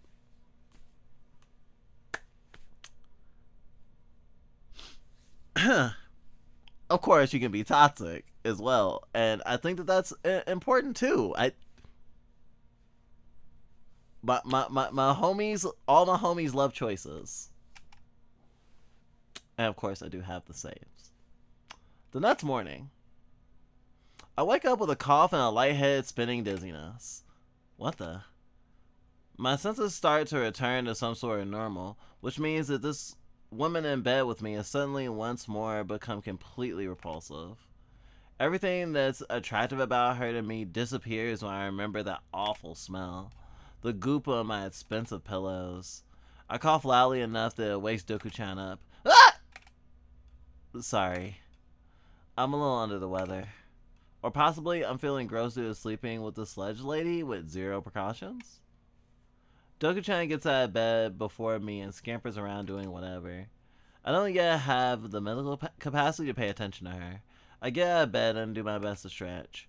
Of course, I'm sore as hell due to my very long walk yesterday, but I'll do my best today. I'm making breakfast, Doku-chan. Then we'll discuss our plans for today. Oh, goody! I want to know about plans for today. I'm excited. I'll bet you are.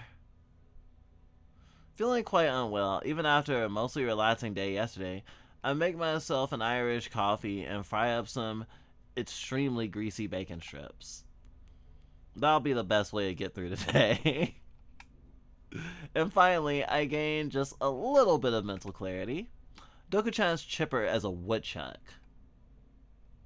Do Vaporeons count as slimes? I don't think Vaporeons get everything wet that they touch. Although I've certainly seen them depicted in adjacent ways. I usually think of them having like a sort of like separating membrane, and it's like you push past that and then you get to the water. And of course, Doku-chan does kind of remind me of like Vaporeon with acid armor. So maybe there's a connection there. Doku-chan's chipper as a woodchuck. I envy that. So, today's plans. Oh, yeah. I cough a few times. Ew. Suchly frustrating!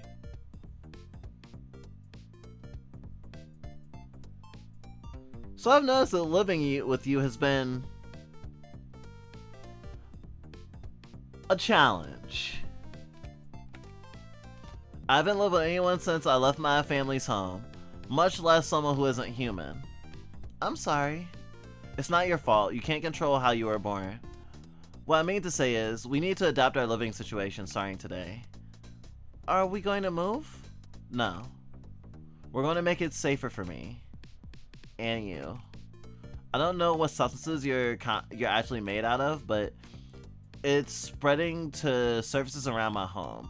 The fumes are gathering in the air. It's getting harder to clean up, and harder to wash the residue out of my hair. Well, I've been trying to be careful. I'm sorry if I've been doing a poor job. Yeah, but I haven't, and now we need a plan that fits all this up. If you're gonna keep living here, we gotta create some safety protocols, at least until we have you checked out by a scientist or something. So today, I'm gonna take you on your very first outing. Outing? Wait, outing? You mean outside? Outside? I'm very scared and nervous. She's using her words and she's talking about her big emotions. I like it.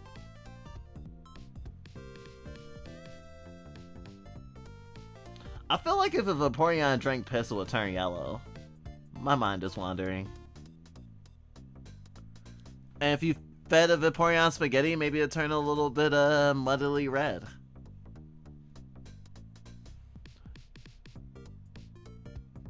You haven't been out since you haven't been out since I took you home.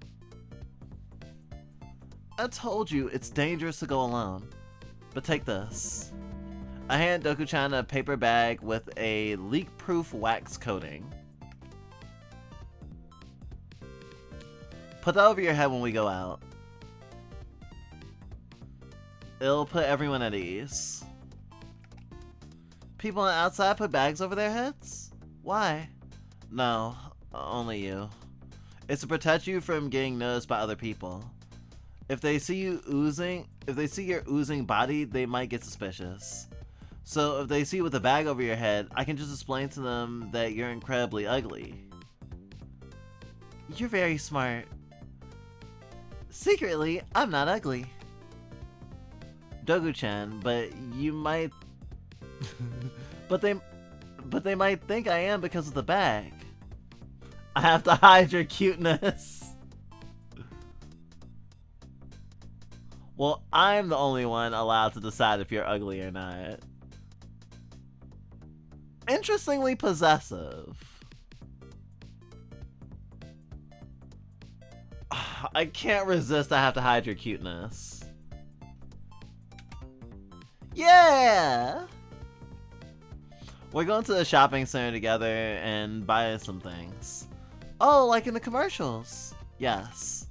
We'll figure out how to neutralize your more poisonous elements and maybe make you more comfortable in this life here.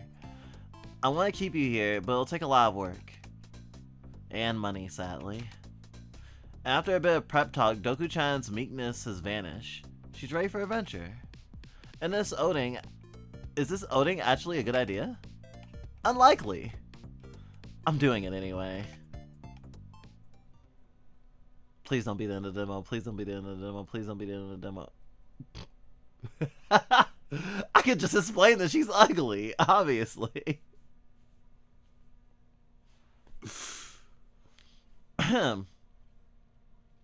With a paper bag over her head and her clammy hand in mine, I lead Doku-chan to her first time in her weeks. For the first time in weeks from staying with me. The Epoch Mall. Wow. The Epoch Mall shopping center isn't too far away, just a couple of blocks. When I moved all the way out here, near the end of the subway line on the outskirts of town, I did so exactly because of this mall.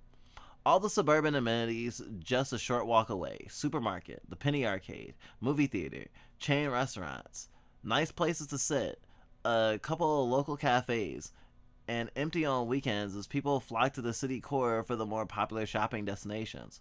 With cheap rent, a pretty big apartment, and then close to the subway and a mall, it felt like a dream home. Then work took over and ruined everything. Living near a mall is pointless if I'm at the office until 8 p.m. every night. I get home and the store's already closed. I can't stay out too late in the city core because last train is surprisingly early, and I can't enjoy my cheap apartment if I'm hardly there. Bringing Doku-chan home with me was probably the most important decision I've ever made in my life. If I hadn't, then I wouldn't have even gone to the mall today. I find some excuse to go into work, and I'd be eating instant ramen as usual. But now, we're here. Look at the size of that thing! Cut the chatter, Doku, we're going in. The Epoch Mall, there's dozens of them in the metro area.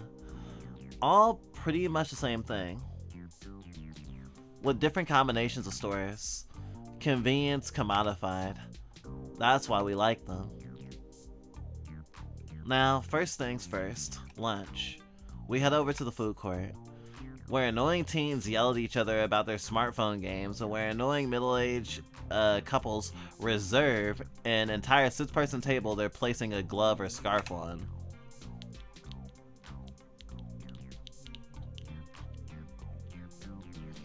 There's so many restaurants to choose from. But in lieu of choosing, I'm gonna gift Doku-chan with a piece of impeccable Japanese culture. Eating a crappy fast food from overseas. Let's go to Burger Bots. They often have them in malls because they're too expensive for standalone stores, and only marginally better quality than Saint Burger. Marginal quality. Yeah, shitty food you'll probably love. I never bring fast food home with me, so I don't think I've ever let you try any. Well, that changes today. I order us a combo meal each, or as this company puts it, botsable. Burger, french fries, and a diet soda so as not to trigger Doku-chan's sugar senses. How do I eat all this? You can take off the bag, nobody's gonna notice. Not if we're here just a few minutes. Okay. I haven't had overseas food in a while, so it's overwhelmingly greasy. Its overwhelmingly greasy goodness hits me like a punch to the stomach. So much meat, so much fertile soil wasted, so many soybeans grown, so many burps of methane generated, all to raise and slaughter and transport the cow that I am now eating. This is surprisingly poignant. Alright. Some old lady may look at a burger may look at a burger at this and angrily question where the beef is compared to the past. We get a lot less beef per yen. But for me, the ignorant woman living in present day, it's perfect. The destruction of the planet really is worth this. I look up for my beef and realize Doku's already finished her entire meal. Yum! Oh, that's such a... She's perfect for capitalism, actually. Fucked up. The artificial preservatives balance nicely with the salt. I can taste just a hint of lingering growth hormones. And don't get me started on the drink. The aspartame has a really special chemical wash to it. Thank you so much for taking me here. Yes? Suddenly the rest of my meal is not quite as appetizing. Somehow, I managed the willpower to scarf the rest of it down, and we continue on our outing. I look back behind Doku-chan and see a trail of purple slime she's leaving behind. We probably should have brought some paper towels with us, and also Doku-chan probably should have worn shoes. Okay, next. I need to make sure we're well protected, so it's time to pick you up some new clothes. My clothes now are bad? Well, they seem to absorb your putrid, fetid filth better than any of my clothes, and I'm a little confused about that. But you need more than one outfit. And especially outfits that don't leave you dripping parts of yourself all over the place. I feel like all this walking is making me hungry again. You're expelling too many calories by literally leaving bits of your body behind. I never thought about it that way. Oh, son, you're so smart. I have to be to survive in this cutthroat world. I don't feel like spending any upscale money on this woman, so we go to the cheapest chain store in the mall, Belaskia. The quality is the same fast fashion crappiness as everywhere else, but it's very slightly out of season, so it's a little price reduced. As someone who wears business casual 6 days a week, I don't really care about fashion. For Doku-chan, I care even less. She hardly even goes outside. First things first, a raincoat. I grab a bundle of various waterproof clothes and make Doku-chan try them all on. Sorry to the next person who has to clean the ones we don't buy, but I have to be thorough. Minimum leakage and maximum odor containment, ease of wear. Finally, we settle on one style that's mildly cute, while being maximally Doku containment on a budget. If I had a bigger budget, I'd be looking into some custom tailoring, but I don't have any contacts in the military industrial complex just yet. I look good in this. You can wear it out of the store. A shop clerk helpfully reminds us that in fact, no, she cannot wear it out of the store. We get several sets of this, so it'll be easier to rotate them and she won't ever need to be totally naked. I think we're about done with clothes now. What about the shoes? Next we pick up some home cleaning supplies. I'm almost out of bleach, all my rags are destroyed, and my air freshener no longer works hard enough to keep up with the demand. So I restock up on all of that, get myself some handy latex gloves, latex boots, and some trash bags, and more trash bags that I know what to do with. Not the city designated trash bags. Those are just the unmarked ones you use when you know you gotta protect yourself. I'm gonna line my whole apartment in plastic. Doku-chan eyes some drain cleaner with suspicion. Do you think this helps clogs like it says it does? It looks a little high calorie. Again, humans do not eat this stuff. We die if we do. And no, don't go towards the cockroach poison. We're not getting any of that. But she sniffles. I said no, and that's final.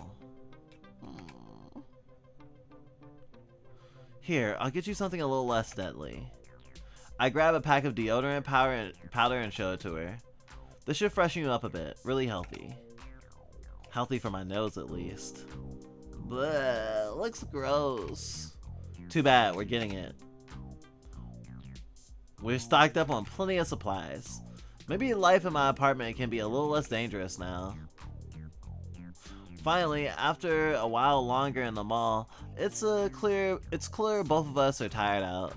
I pick up some groceries without a list because, oops, I always forget to make one. And after that, the Epoch Mall trip is done. My soreness from walking yesterday is compounded with more walking today, and I'm definitely going to be needing a relaxing bath soon. Doku-chan's so far gone underneath that paper bag that I might have to carry her home. But she tries her best, and we get home without any further incidents. First outing, mission success! I'm so happy about today. Me too. It went surprisingly well. Suspiciously well.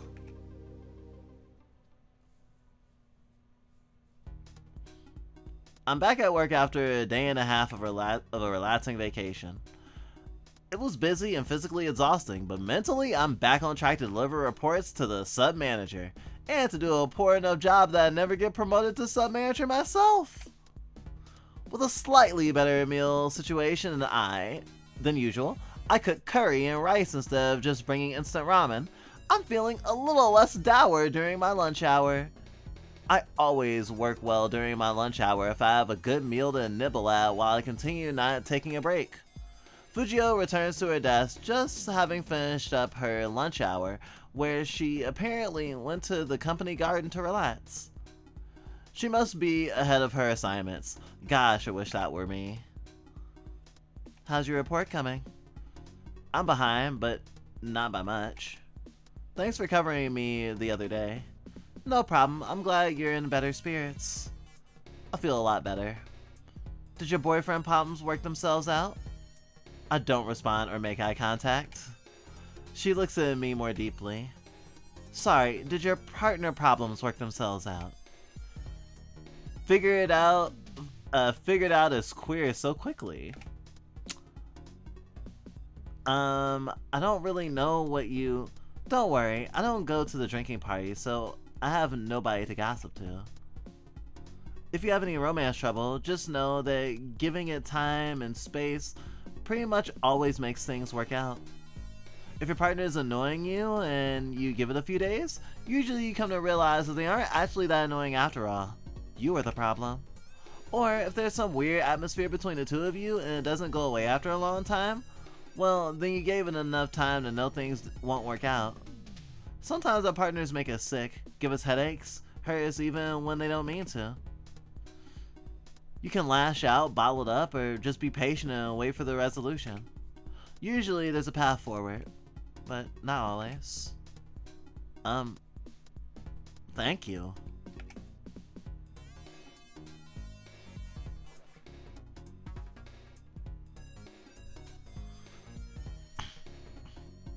The way Fujino is wording things, it sounds like Doku-chan is already my girlfriend. I get a pit in my stomach just thinking about it. I'm not sure what it says about me that's my first reaction. I'm also not sure how useful her advice actually is, because it's incredibly vague and wishy-washy in a way that every single self-help book is. But maybe I can take her philosophy into the future and adopt it by my own heart. How is your partner?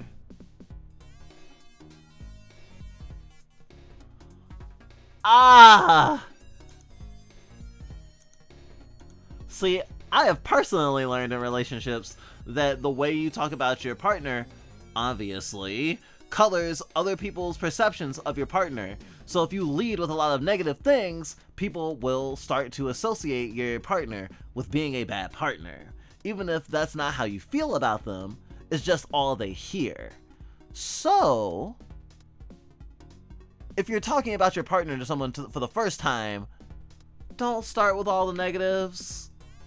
Unless you want to, down the line, hear them bad-mouthing your partner, even when you're not even mad at them or think any problem is happening. Personally. But that doesn't mean you can't talk about negative things. So it's just like, if you talk mostly about negative things, people are mostly gonna be like, oh shit, you're ball and chain, huh? Praise Doku-chan. I'm having a tremendous time. Every day is a new adventure. We even went to Epoch Mall together. Enlightening. I recommend you take more days for yourself. Whatever you did while you were out of work, you should do more of it. Whether that's with your partner or without, I think you'll be better served doing that instead of burying yourself in this dead-end company. Good advice. Maybe. I'm not sure. Why does everything feel so contradictory all the time? I guess I'll try to work on my relationship with Doku-chan, whatever that may be. I've been trying to relax better at home lately. For several weeks after that fateful conversation with Fujino, I've always been doing my best to enjoy my life, not just treating it like chores and goals to accomplish. I have a partner in my life to balance things out with, and we have to make things work positively. Now that my home is lined with plastic everywhere, now that I've set up a nice ventilation system and a daily laundry routine, it should be perfect. The problem is... No! Please. Both members of this partnership are not giving an equal effort. I drew this bath specially for you. Even if you dissolve or something, you won't go down the drain. We'll figure it out. It's supposed to be nice and comfortable. It's literally a bubble bath. Bubbles, Doku. It's too dangerous. I could be ruined forever. That's all happened when you put that cube of curry roux in the pot. It disappeared forever and you ate it. Don't eat me. Doku, you are unbelievable. You're getting more ransom with each passing day. I can hardly stay home anymore. Please, just take a bath. You told me you hate that deodorant powder, right? Yeah, it's gross. Well, that's the only thing that's been keeping you from smelling bad and looking like a dead body. It covers up your smell pretty well. If you don't want to have to eat way more of it, you'll have to bathe right here and now. Just like I do every morning.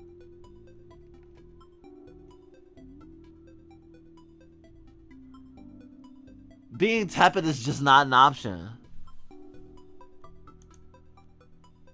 I hate it. I hate it. I'm gonna force her. I'm not giving up. You have to. What I say goes.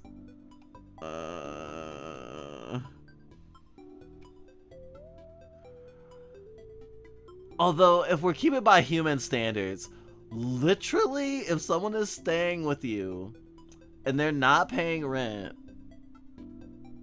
and they refuse in any way to bathe,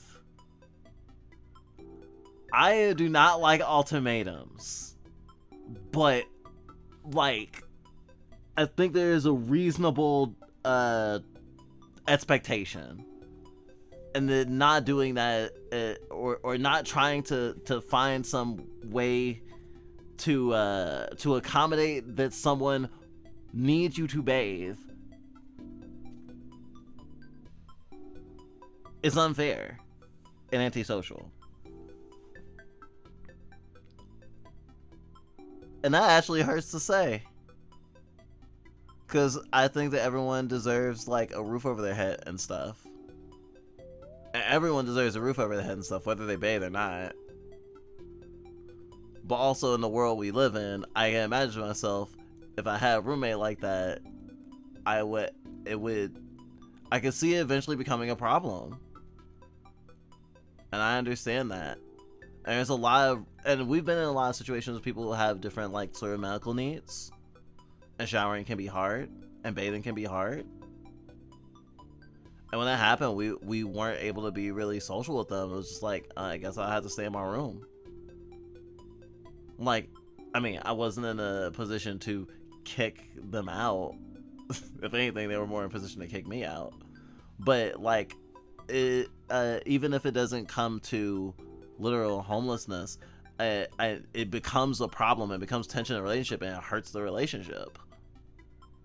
So you have to find a way to accommodate each other.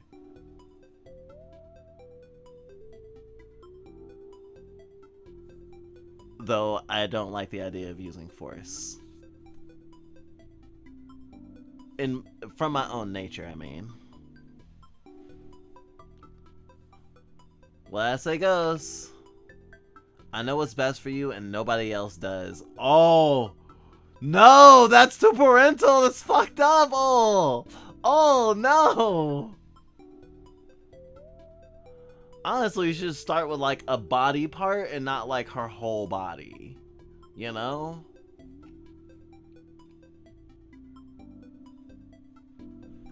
I had to save at that one too, just cause, like, as a screenshot. Fucking hell. And sometimes someone puts you in a parental mindset with their behavior. And it sucks. I don't think that's the only way to do a thing. But fuck. I know what's best for you and nobody else does. Do you understand me? I understand. You have to get clean, whatever the cost. Okay, I'll do it. Nakey! Nakey! With great trepidation, she takes off her clothes and dips a finger into the bath. You should get in while it's warm.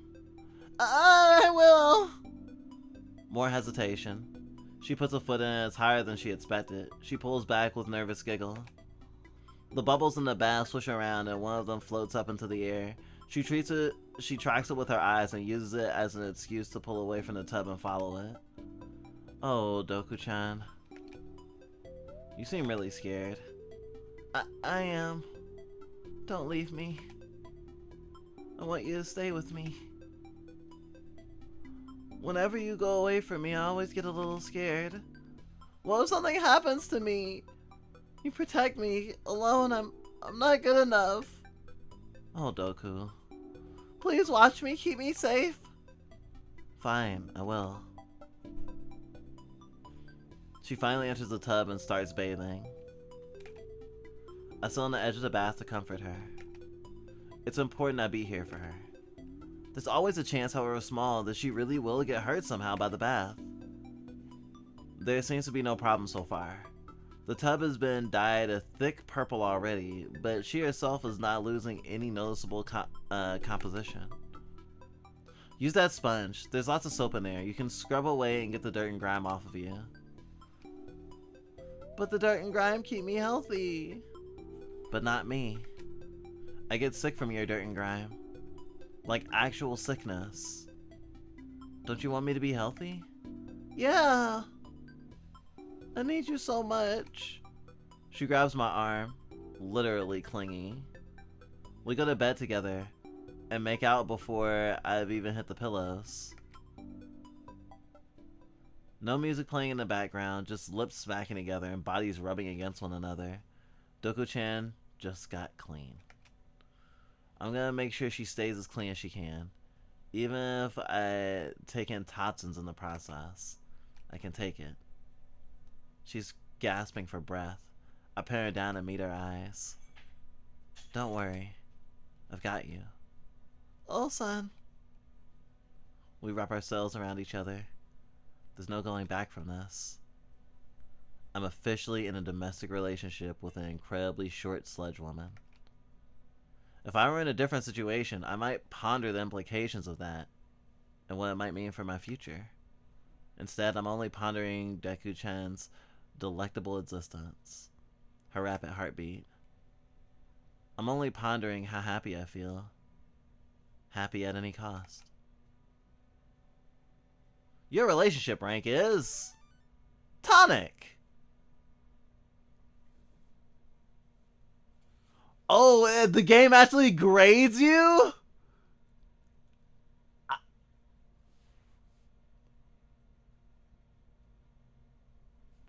hey, I'm not gonna complain about that. Thanks for playing the demo. You finished episode 1, but each playthrough has 6 episodes in total, and there are 10 plus endings to reach.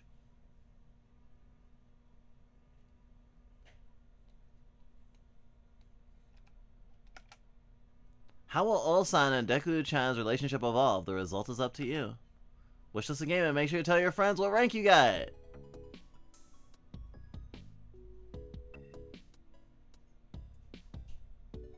Very interesting. I'm definitely curious on how this goes. It's what immediately just seems like a gimmick actually seems like a really interesting meditation on relationships and balancing out stuff and literalizing toxins as something that is literally bad for people as something that your partner likes and gains joy from, if not sustenance. It really plays with, I guess I would say on its face you would say the idea of someone with toxic traits, but really it makes me think of conflicting access needs. For example, our live-in partner, our nesting partner, and us have a thing opposite of each other where for them light off, no sound to go to sleep is comfortable, but for us it's often unnerving or terrifying. But because we're the motherfuckers who like to leave on podcasts or binaural beats or lo-fi bullshit, the light and the noise are a thing that is hard for our partner to get comfortable with and to go to sleep and have a good night's sleep.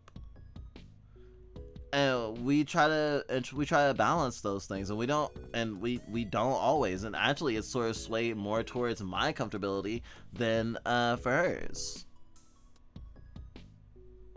But there's like a bunch of different things like that where you go, okay, what's my comfortability for a thing and what's the other person's comfortability for a thing? It doesn't even have to be a romantic relationship either. Friendships are like this too, you know, balancing people's needs and stuff, balancing what chafes them and what doesn't chafe them, you know. If you really like high ceiling skill based games and want to do multiplayer stuff with your friends, but they would rather have games that are not super high skill based or are more like the point is losing, for example, you might have conflicting I guess it wouldn't be conflicting access needs, it'd be more like conflicting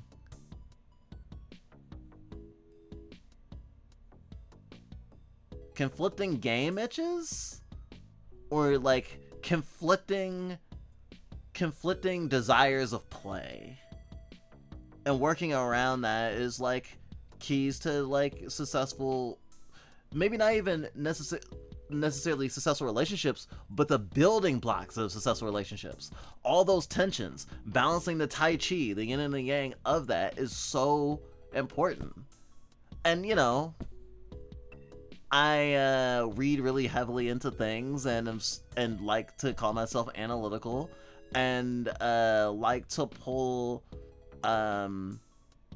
thoughtful observations and ideas out of things, even things that other folks may not as readily take seriously.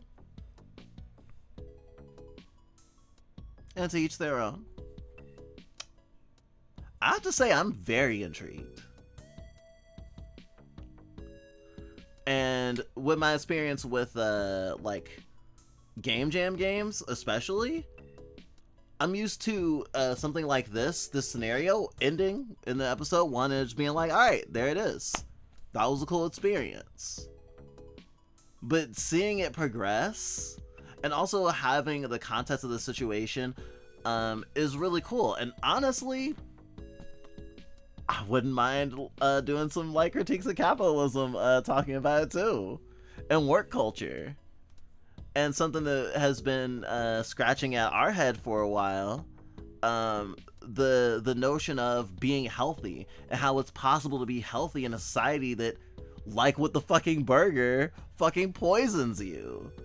Like I was talking about with sugar, like gets you addicted to things. I mean, people say like certain drugs are bad, right? But the Western world especially, we're addicted to sugar, and that controls a lot of like food and stuff. And you know, people talk about like, you know, like unhealthy bodies, and so many people are worried so much about like just general like obesity, but you don't have to be like overweight to be unhealthy. And our own physical body that you cannot see, I think of as an example of that, because we grew up in a family that struggled with a lot of like congestive heart failure type stuff.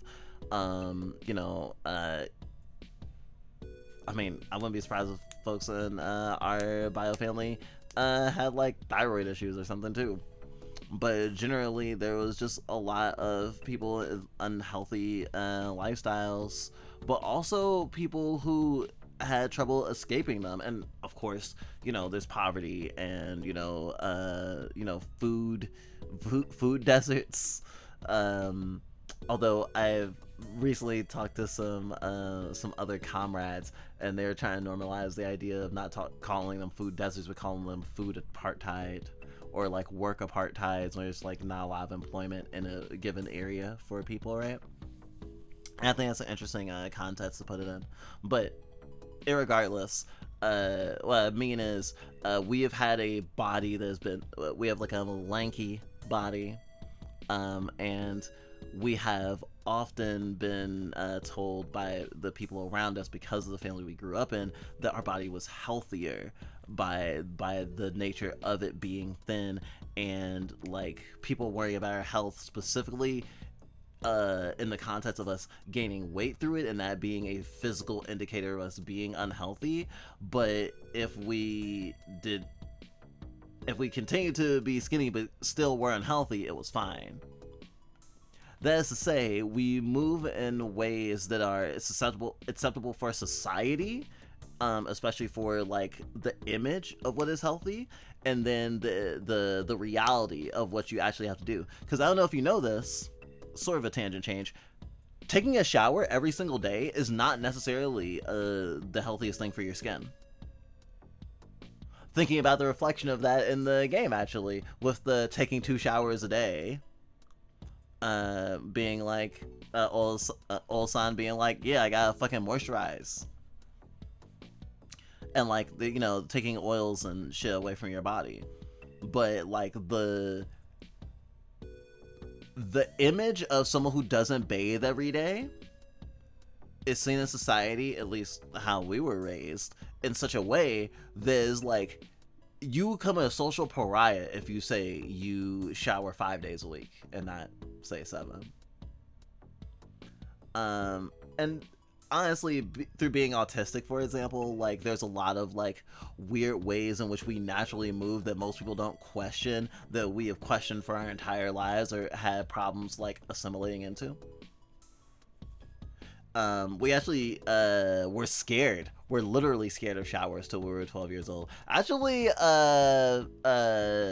Deku-chan being like a having allegories for like, you know, neurodivergence, I think reads in an interesting way.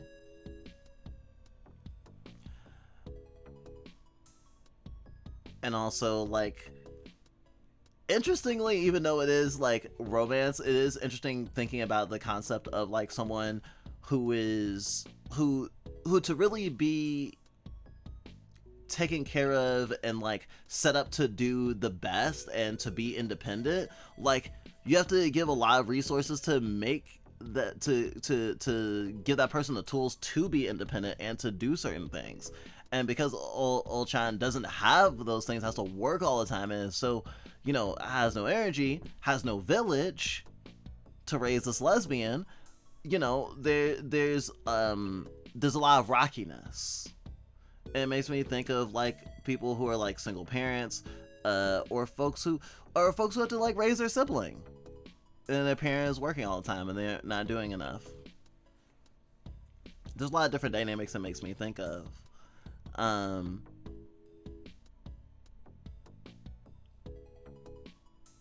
But I guess returning to just the idea of balancing out like traits that are adverse to you or not good for you with stuff that you need that may or may not run counter to the people in your life or your partner or whatever. Like, I think it's playing a really interesting dynamic, and I hope a lot of people get a chance to try it out and see themselves changed under the slime girl, as I have. Because I'm also recognizing that only being good and basically allowing her to do whatever she wants is also a bad path,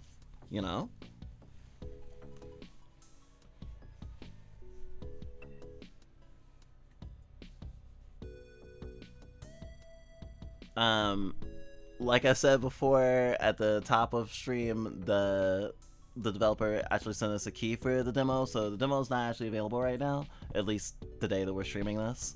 But the game page is up, so be on the lookout for that.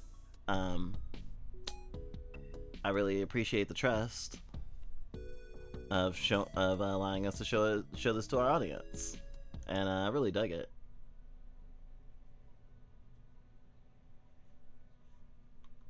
How were you told to brush your teeth? I definitely have not brushed my teeth enough. I did brush my teeth today, though. But I didn't feed my plaque to anyone. I was casually watching tickle content on YouTube, and a friend it called had a visceral reaction to Minecraft foot content. And I learned that they have limits. Even they did not know.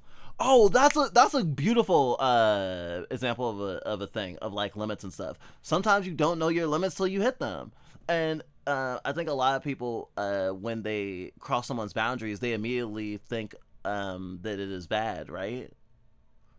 And it is regrettable to like cross someone's boundaries, but if they didn't tell you and they didn't know, you didn't have a reasonable expectation of knowing. Like I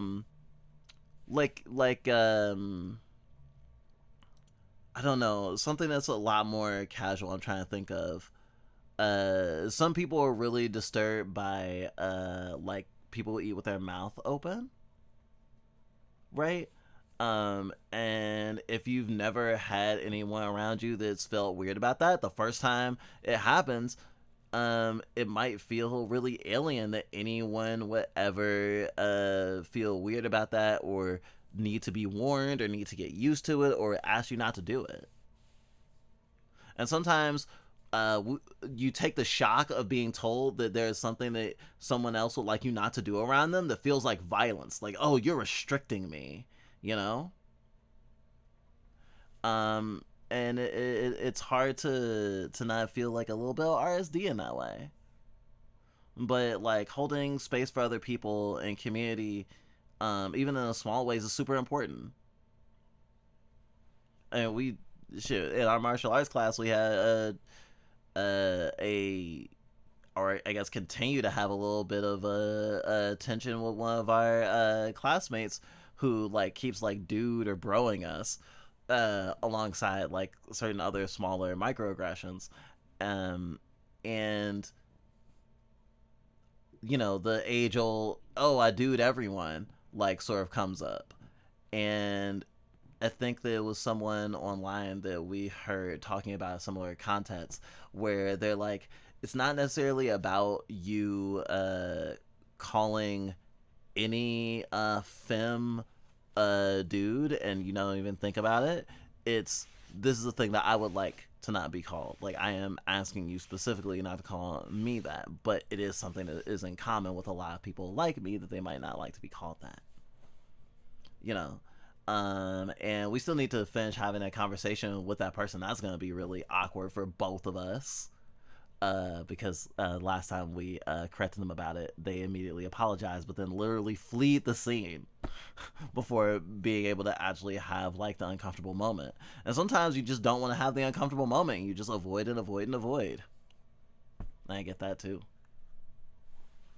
But yeah, sometimes someone doesn't know, and once you let them know, that's the thing. But I do know a lot of people who like will feel like so guilty about having hurt someone. It's like, sometimes we hurt people, sometimes we didn't do it on purpose, and sometimes we couldn't have known. But also, like, trying to recognize and do better is, part of growing. That's weirdly, I was actually weirdly able to fucking dodge roll your comment back into being on point about the vibes of the game and stuff. That's actually kind of funny. Being on a stick versus, I don't know what that means. Can I tell you how I was told to brush teeth? Till the foam turns red. That's fucked up. Yeah, no, no. Wow. Wow. Everything in balance. You can brush your teeth too hard or too much. Yes, that is true.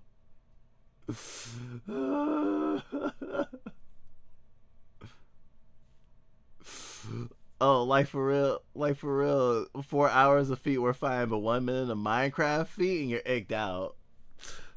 Sometimes Minecraft feet are uncanny, I guess. I don't.